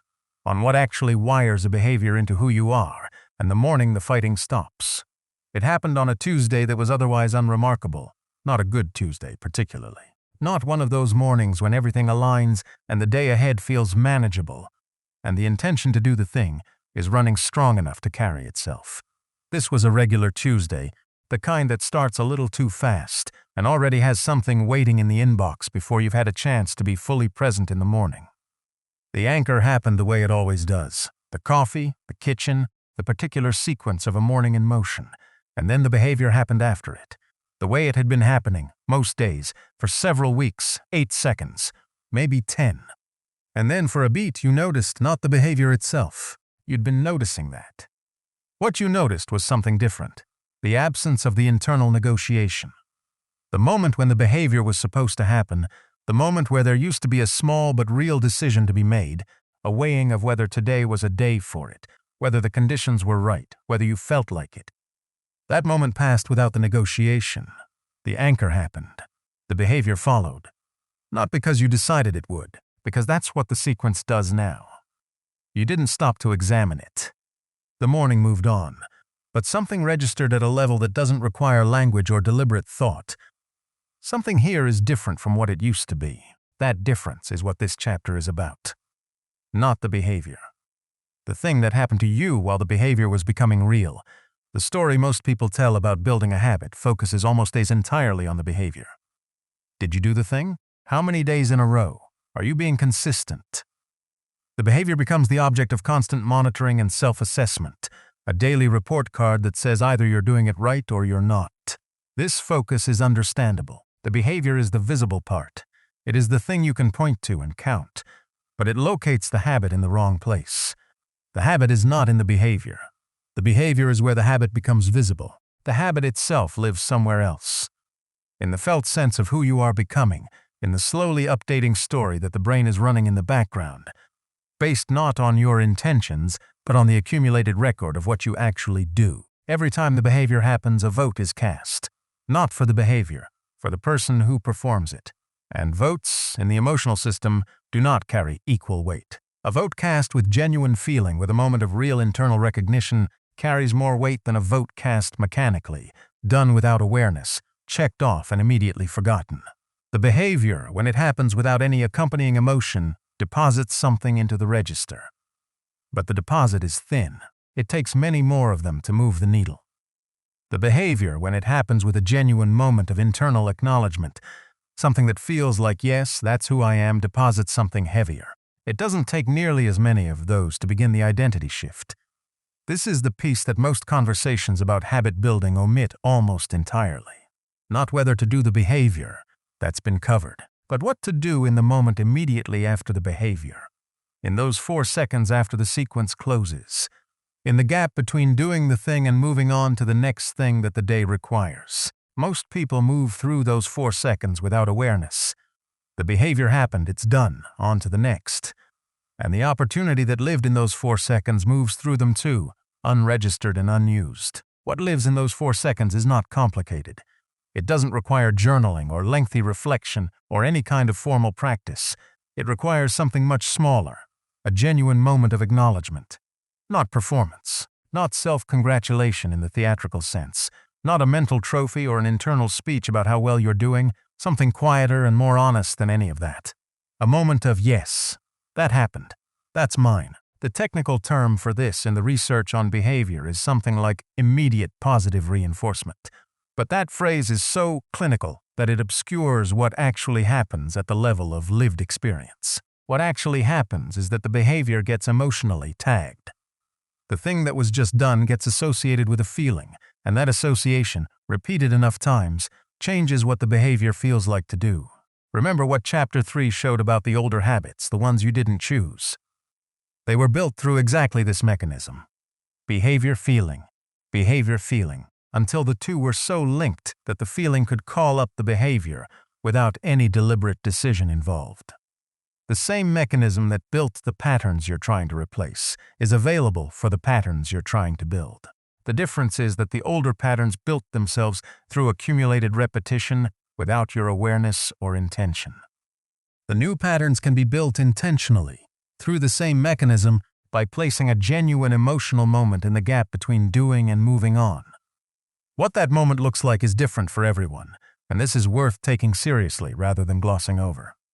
A generic celebration, the kind that is prescribed because it works for someone else, tends to feel hollow, and hollow celebrations don't generate real emotion.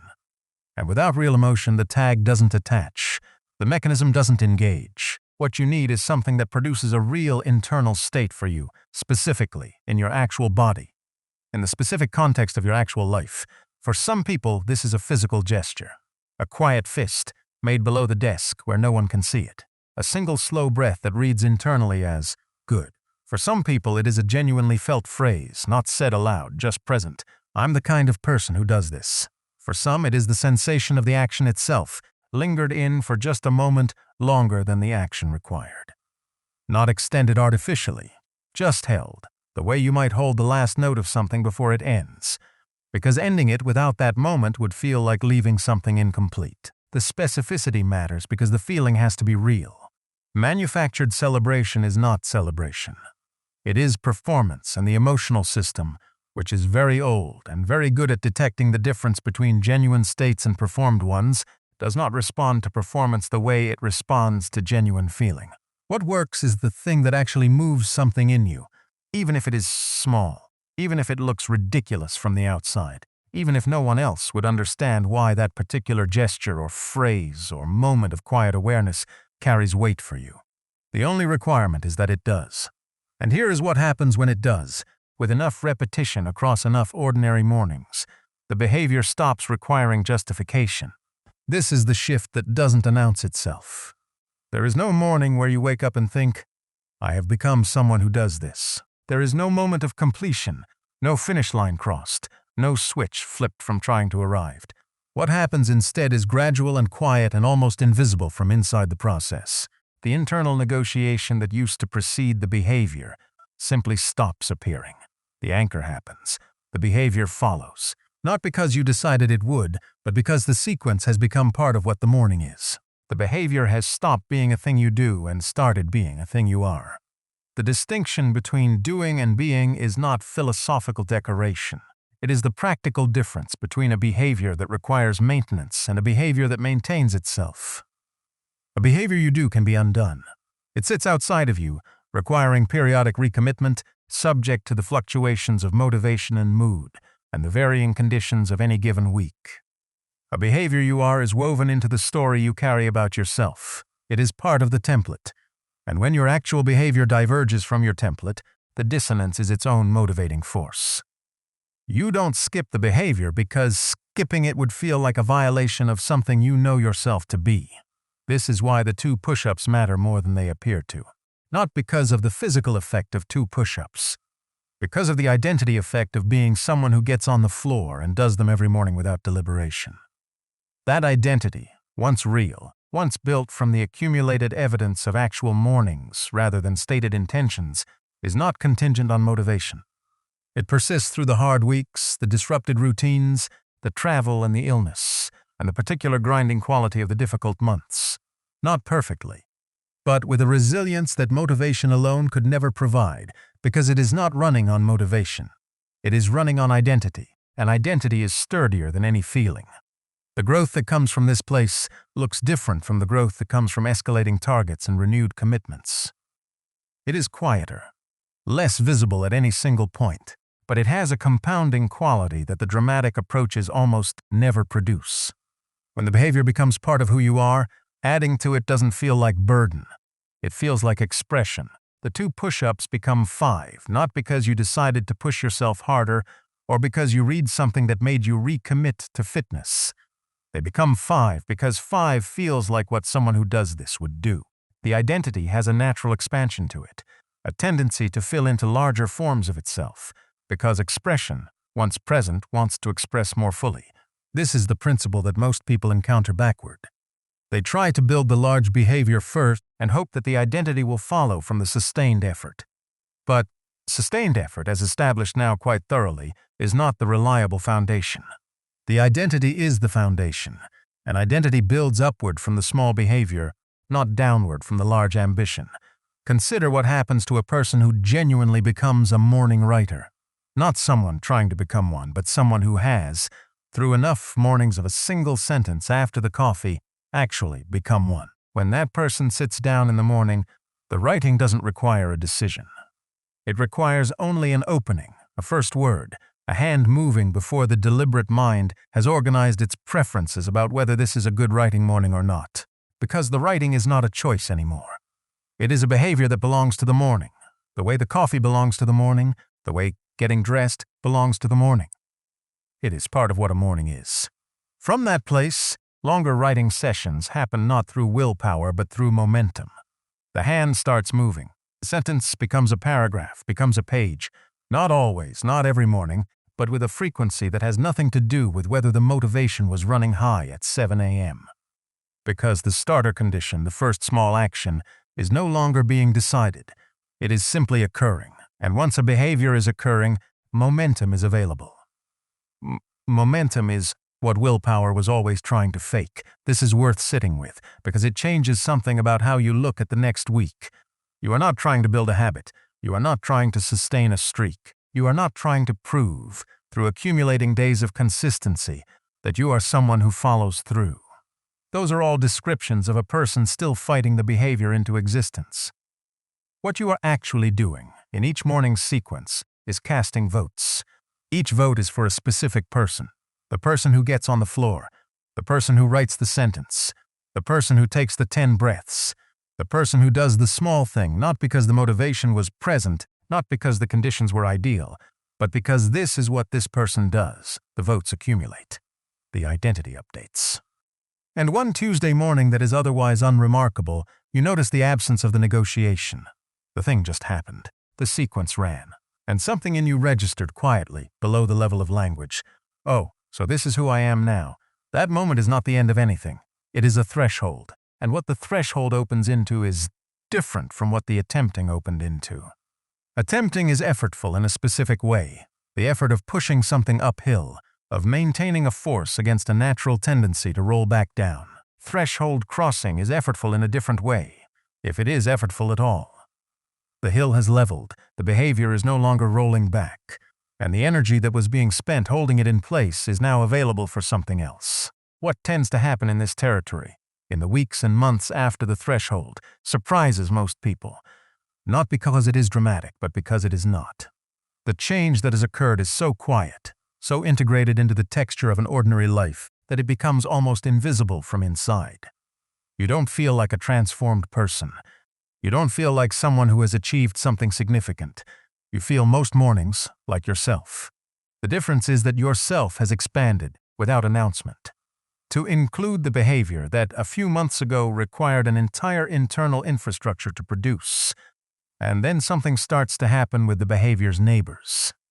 The behaviors that live adjacent to the one you've built, the ones that share an emotional or contextual relationship with it, begin to feel slightly more possible.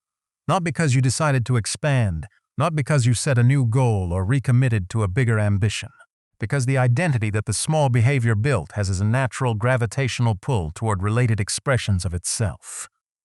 The person who writes one sentence in the morning becomes, over time, curious about reading more. Not because they should, because reading belongs to the same cluster of identity that writing opened.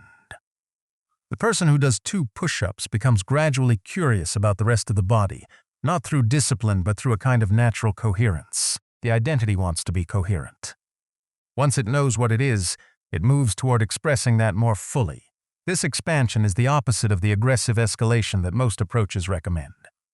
Aggressive escalation says, you've done the small thing, now do the bigger thing. Now the real work begins.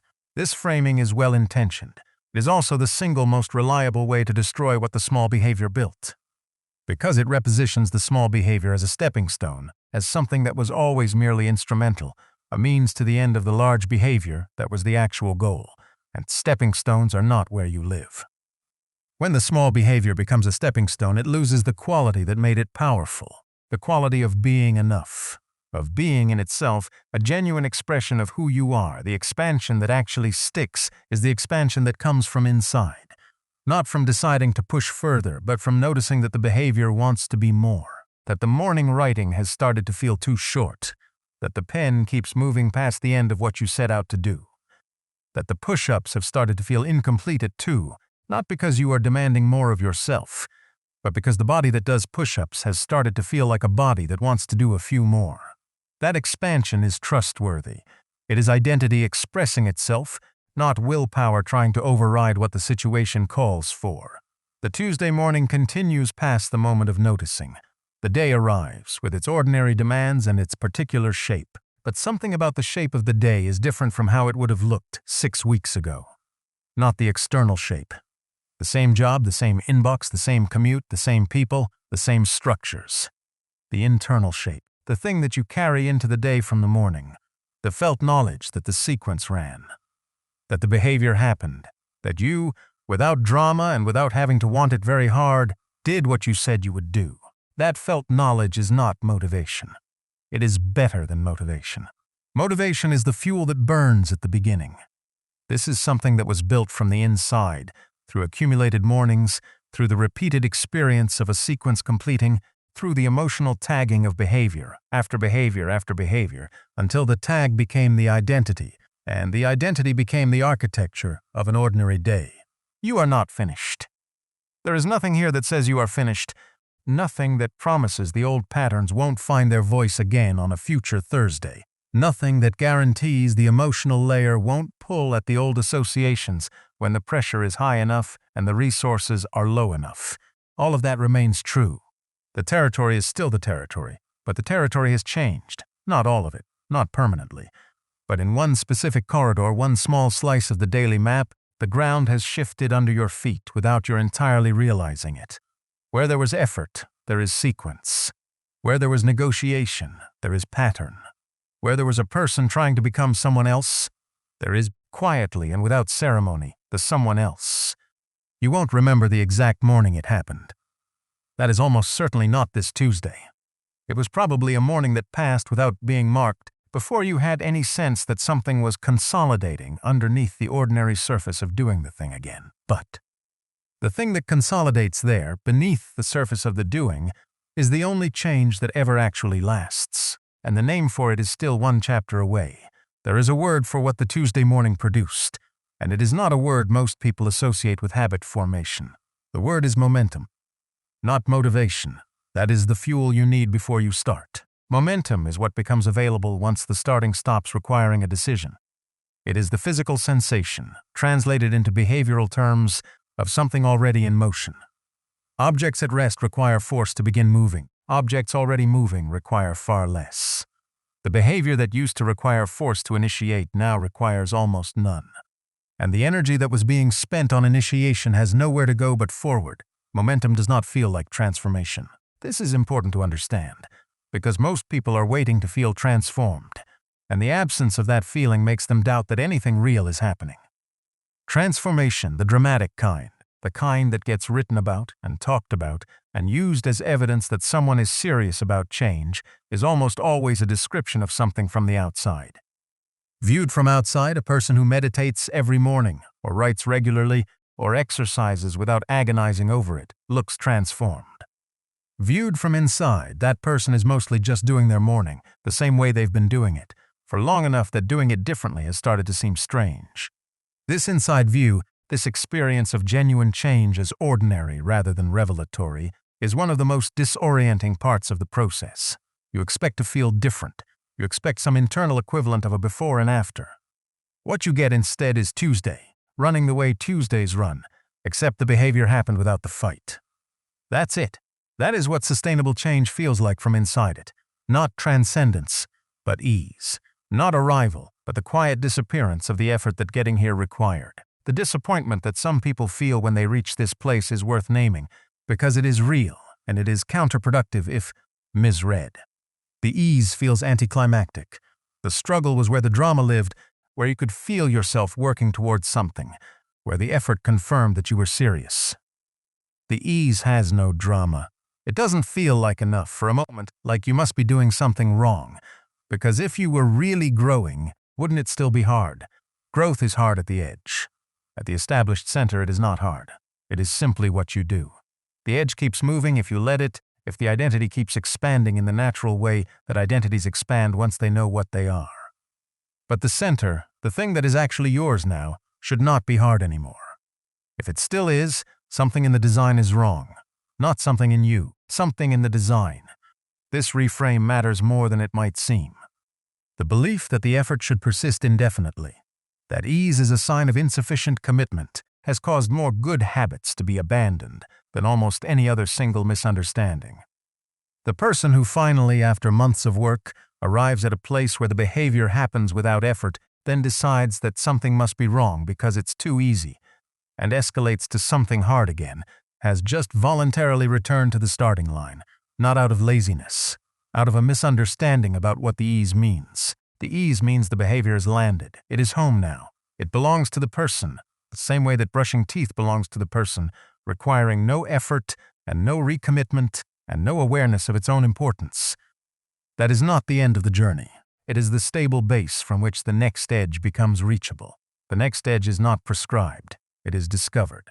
The identity that the behavior built will gesture toward it in the form of natural curiosity, in the slight feeling of incompleteness when the established behavior has run and something adjacent seems to want to follow. That gesture is not an obligation. It is an invitation. And following it, when it appears, is not discipline. It is the natural expression of a self that has grown a little larger than it was before Tuesday. You are standing at the edge of that now. Not at the destination, not yet, but close enough that the shape of it is visible in the ordinary texture of the morning. The anchor, the behavior, the 8 seconds, the quiet internal yes. The rest of what this is, the full name for what has been building across all these mornings, is exactly one chapter ahead. One more piece belongs in this chapter, and it is one that takes the longest to see clearly, precisely because it operates so close to the surface of daily life. The behavior that has become yours changes not just the morning it occurs in, but the day that follows it. This sounds like a small claim. It is not. The felt sense of having done what you said you would do, carried into the day's first hour, has a downstream effect on the quality of the decisions that follow it. Not dramatically, not measurably in any way you could point to or document, but in the particular quiet way that emotional states influence everything they touch. The meeting feels slightly less daunting. The difficult email gets written a little sooner. The moment of temptation at the end of the afternoon gets resisted a little more readily, not because of willpower, but because the morning already established a register of small competence that the day is now building on. This effect is sometimes called identity spillover, and the name is accurate. The identity established in one domain spills across the boundary into others. The person who showed up for themselves at 7 a.m. is slightly more likely to show up in the ways that matter at 2 p.m. Not because of a decision, because of a felt continuity. The morning set a tone, and tones have a kind of inertia. They continue until something disrupts them. The opposite is also true. The morning where the behavior didn't happen, where the anchor ran and the sequence was skipped and the day started without the deposit, tends to produce its own downstream effect, subtly, quietly, but real. A very slight loosening of the register of small competence that the behavior would have established. A very slight increase in the probability that the afternoon will yield to what it would have otherwise resisted. Neither effect is deterministic. A skipped behavior does not ruin the day. A completed one does not guarantee it. But these small upstream conditions accumulate in the same way that everything in this territory accumulates. Not visibly at any single point, but with a compounding weight over time that becomes undeniable when you measure the span of months rather than the quality of individual days.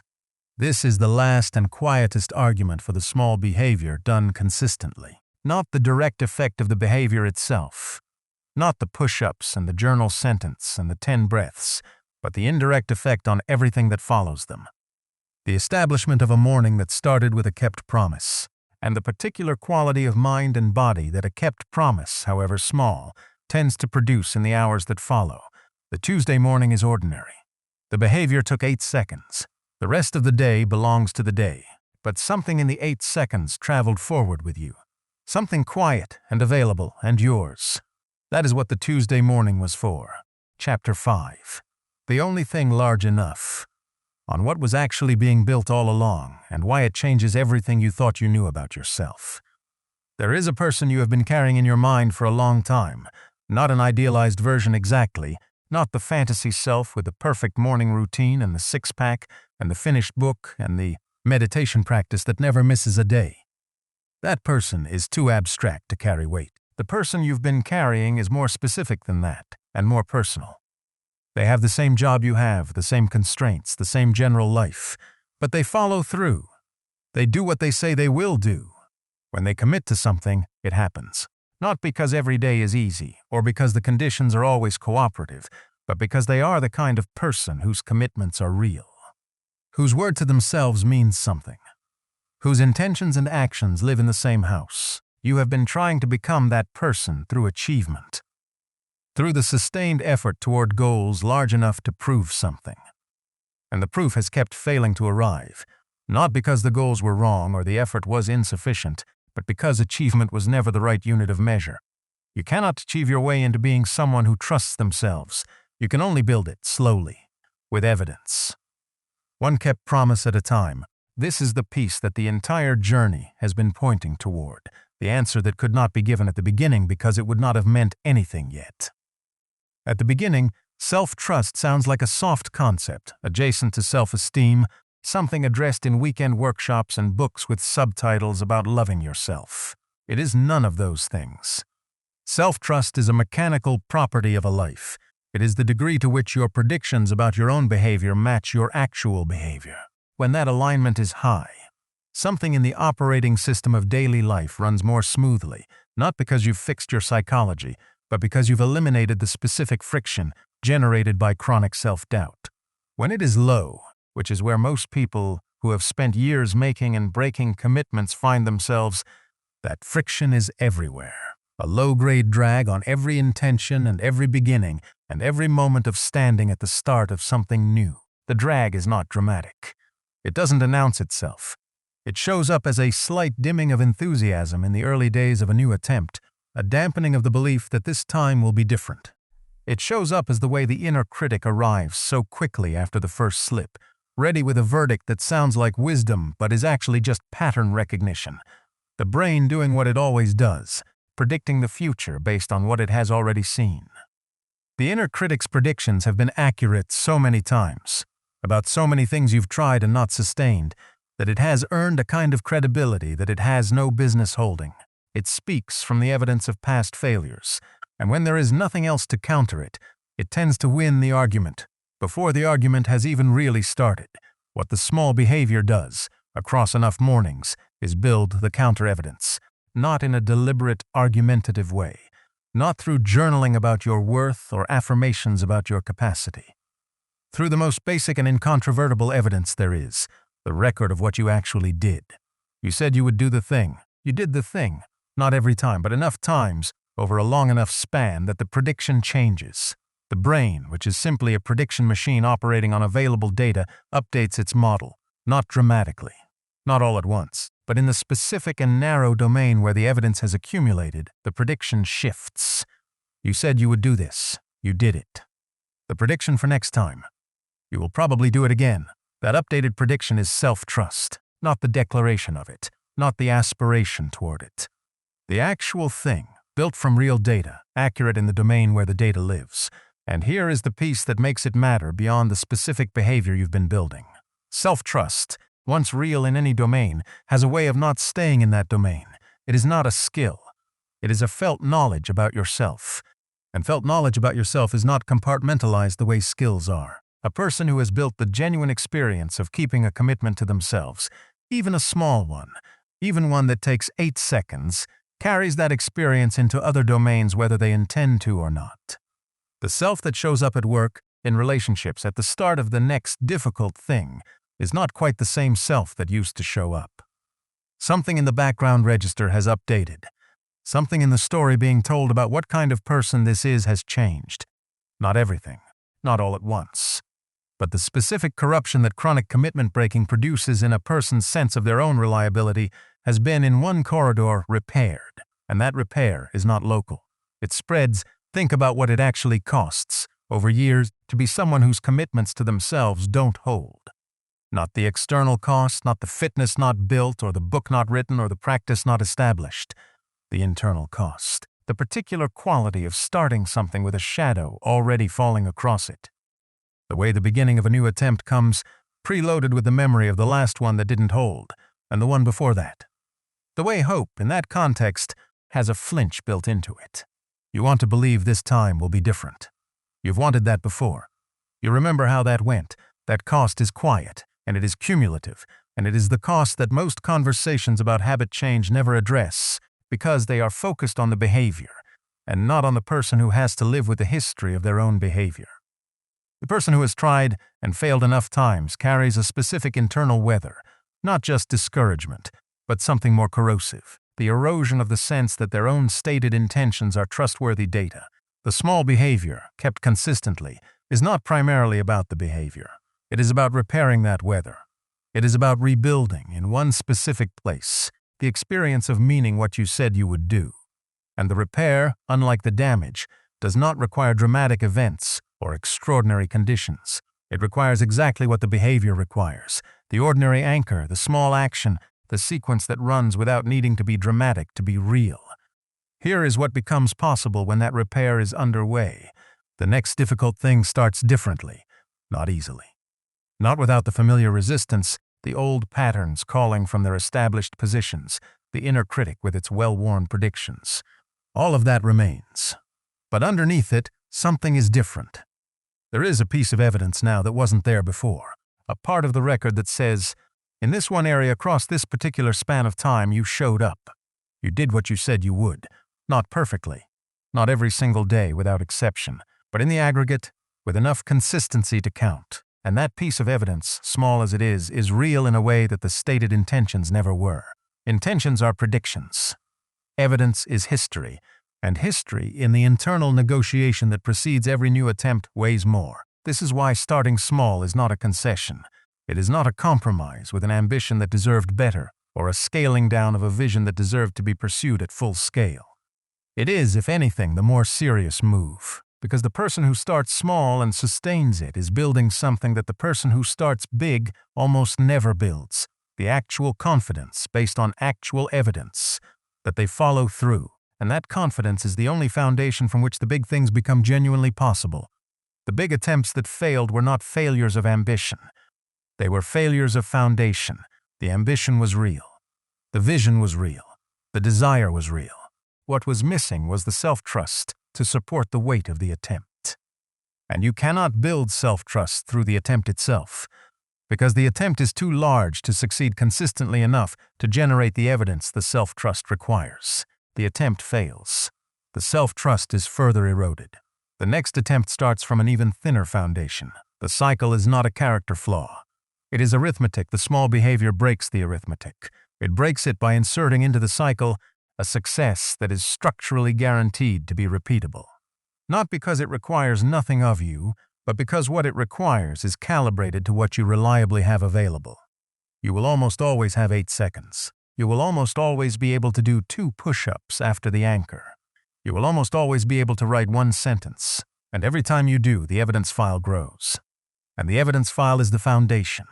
And the foundation, once real, can support the weight of larger things, not all at once, not on a schedule anyone else sets, but in the natural sequence of a self that has started to trust itself again.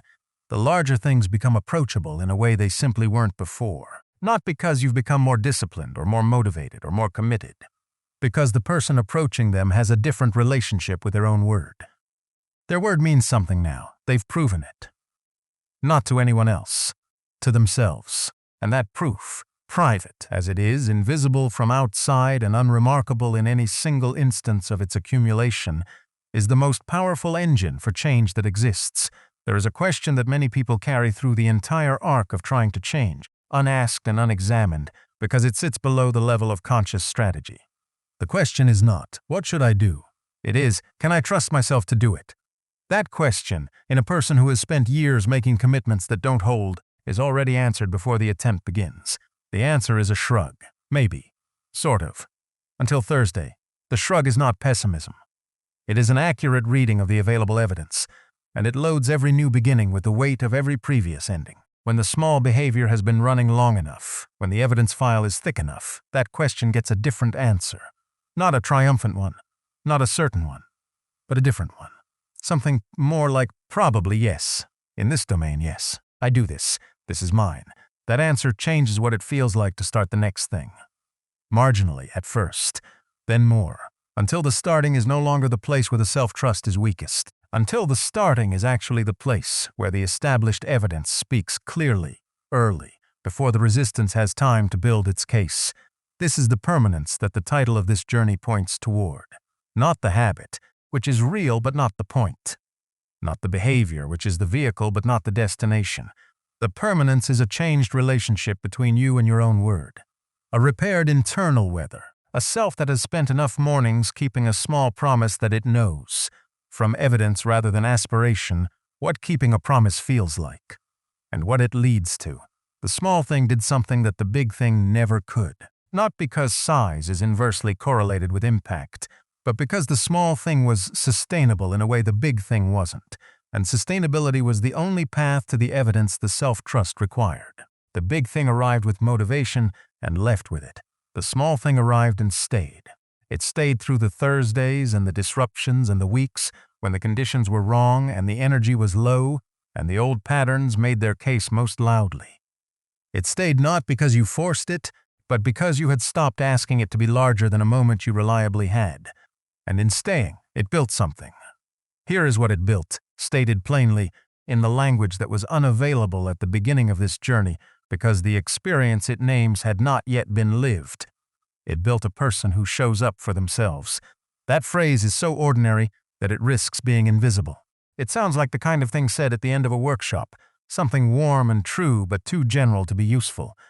But tested against the specific texture of a life, it is not general at all. It is precise. A person who shows up for themselves is not someone who is always happy, or always productive, or always at their best. They are someone whose behavior toward themselves matches their stated intentions with enough consistency that the match can be trusted. Someone who, when they say they will do a thing, does it. Not always. Not without exception. But in the aggregate, reliably enough that the inner voice that asks, "Can I trust myself?" has a real answer available, drawn from real evidence, uncontested by the record of the past. That is not a small thing. Dressed up in the quiet clothing of 2 push-ups and 1 journal sentence and 10 conch breaths, it does not look like a large thing. But the largeness was never in the behavior. It was in the cumulative weight of what the behavior built. And what it built is the internal infrastructure that everything else in a life stands on. The bag by the door is still there. Everything that has been described across this entire journey fits inside it. The recognition of the design flaw, the 3 forces and how to balance them, the anchor and the small behavior and the sequence, the emotional layer and the Thursday and the self-criticism that doesn't help and the Friday return that does. The quiet vote cast each morning, and the identity that grows from accumulated votes, and the moment on an ordinary Tuesday when the negotiation simply stops appearing. All of that is in the bag. It is yours now, but the bag was never the point. The point is the person who picks it up. The person who, having spent enough mornings with the sequence, has a different relationship with their own beginning than they had before. Who starts the next difficult thing with something in their pocket that wasn't there when this started? The felt knowledge, not claimed but earned, not hoped for but built, that they are someone who follows through. You were not broken. The design was wrong. And when the design changed, the behavior changed. And when the behavior changed consistently over enough mornings, the person changed, not into someone different, into someone more fully themselves, more aligned between intention and action, more able to trust the sound of their own word. The change that lasted was never the one you forced. It was the one that became so small, so quietly woven into the texture of an ordinary morning, that you almost didn't notice it happening. And the strangest part was not that small things are easier. It was what the small things did that the large ones never could. They stayed, and in staying they built the only thing that was ever actually missing. Not the habit, not the behavior, not the system, and not the streak. The person who keeps their word to themselves, even when no one is watching, even when the word is small, even when the keeping takes 8 seconds on a Tuesday that was otherwise unremarkable. You already know what happens next. You don't need to be told. The morning is ordinary, the anchor is waiting, and the sequence is yours. Begin, there is one more thing to name, and it is the thing that the entire architecture of this journey was designed to deliver without stating it too early. Most approaches to personal change locate the goal outside the person. The goal is the weight, the book, the practice, the career, the relationship, the version of the morning that looks like what it's supposed to look like. The person is the means, The outcome is the end, and the person in that framework is evaluated entirely by whether they produced the outcome, achieved it or didn't, sustained it or fell short, got there or stopped before arriving. This framework is not wrong about outcomes. Outcomes matter. The book is better to have written than not. The health is better to have than not. The practice is better to have established than to have left perpetually in the category of future intentions. Outcomes are real and worth pursuing, but the framework is wrong about the sequence. It says, achieve the outcome, then feel like the person who achieves things. And this sequence, in the experience of almost everyone who has lived inside it for long enough, inverts the actual mechanism. You do not achieve the outcome, and thereby become the person. You become the person and the outcomes follow, not all of them, not on a schedule, but with a consistency and naturalness that the achievement first approach almost never produces.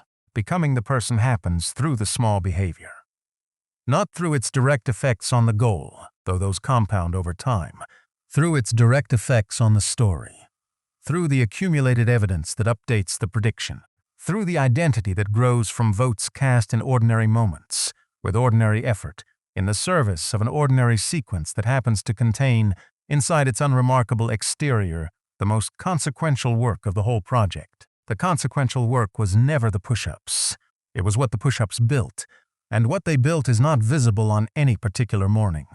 It is only visible across months, in the changed texture of how you approach the next beginning, in the slight but real shift in what the inner voice says when it is asked the old question about whether you can trust yourself to do this. In the way that question, which used to open into a familiar silence or a familiar shrug, now opens into something that feels like evidence, something that feels like yes. Here's why that yes is what all the mornings were for, not the behavior. The yes, the person you were carrying in your mind at the beginning of this, the one who follows through, whose word means something, who does what they say they will do, was never a different person from you. They were always you, operating in a better designed environment, with a better calibrated behavior, with the emotional infrastructure that the right repetitions would eventually build. The distance between you and that person was never a distance of character. It was a distance of design and time. The design has been built. The time has been spent. The distance in one specific corridor of one specific life has been crossed. And here is what crossing it teaches you that nothing else could, that the crossing was always available, that it was never gated by the conditions you thought it was gated by.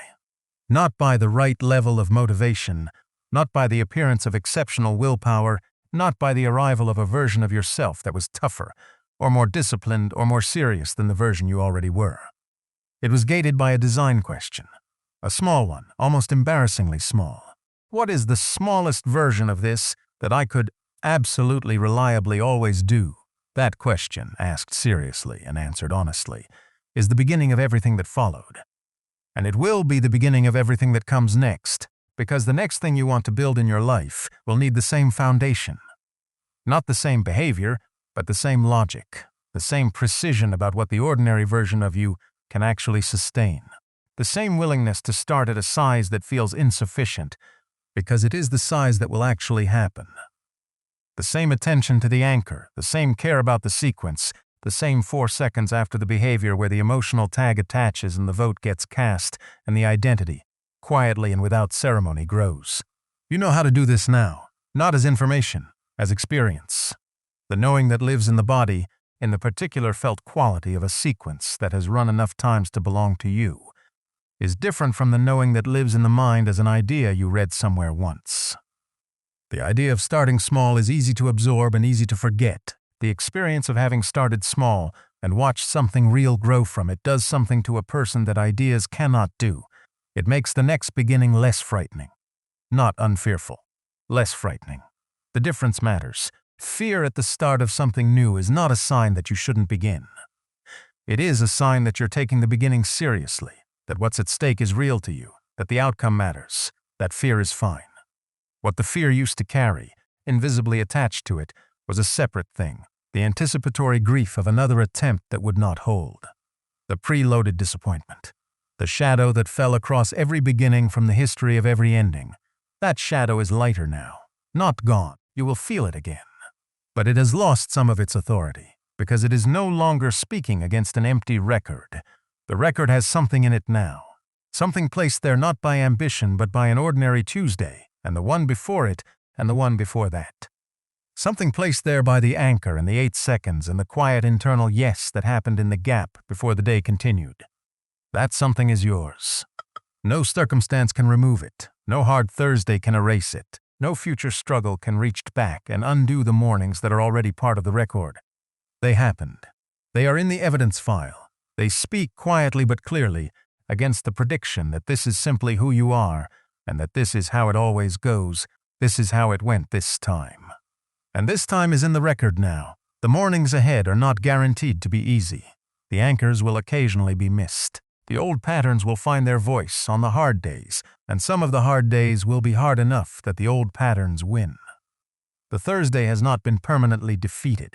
It comes back in different weeks, wearing different specifics. What is different now is not the absence of the Thursday. It is the presence of something it has to compete with. A record. An identity. A self that has, in one corridor of its life, become someone it trusts, and a self that trusts itself even partially, even in one small domain, is not the same self that started this. It is the self that has learned the thing no external achievement could teach, that the way through is always smaller than you thought, always quieter than you expected, and always, finally, yours. The bag is packed. The morning is ordinary. The anchor is waiting. And you, for the first time in a long time, are ready to begin without the shadow being the loudest thing in the room. That is enough. That has always been enough. Begin. There is a version of this story where the insight arrived all at once. Where one morning or one conversation or one paragraph in a book cracked something open that had been sealed for years, and the change followed fast and complete and dramatic, a before and after with a clean line between them. That version is not this story. This story has a different shape. It has the shape of an ordinary morning, replicated across ordinary days, building something that no single day was large enough to contain. It has the shape of a sequence that ran without announcement, and an anchor that held without drama, and a behavior that happened in 8 seconds, and was not remarkable in any single instance, and was not supposed to be. The remarkability was never in the instance. It was in the accumulation, in what the accumulation produced, in the person standing on the other side of enough instances, holding something they could not have been given, and could not have forced, and could not have achieved their way into. Something they built, morning by morning, in the quiet before the day arrived. The question the hook asked is answered now, not with a declaration, with an experience. The small thing does something the large thing never could. It stays small enough to survive contact with the real conditions of a real life, and in staying, it builds the internal infrastructure that no large beginning and no dramatic commitment and no extraordinary effort was ever stable enough to produce. Self-trust. The private, evidence-based, non-negotiable knowledge that when you say you will do something, you do it. That your word to yourself means something. That the person you intend to be and the person you actually are have, in this one corridor, become the same person. That is what was built. That is what the mornings were for. And that, carried forward into everything the next chapter of a life requires, is more than enough to begin.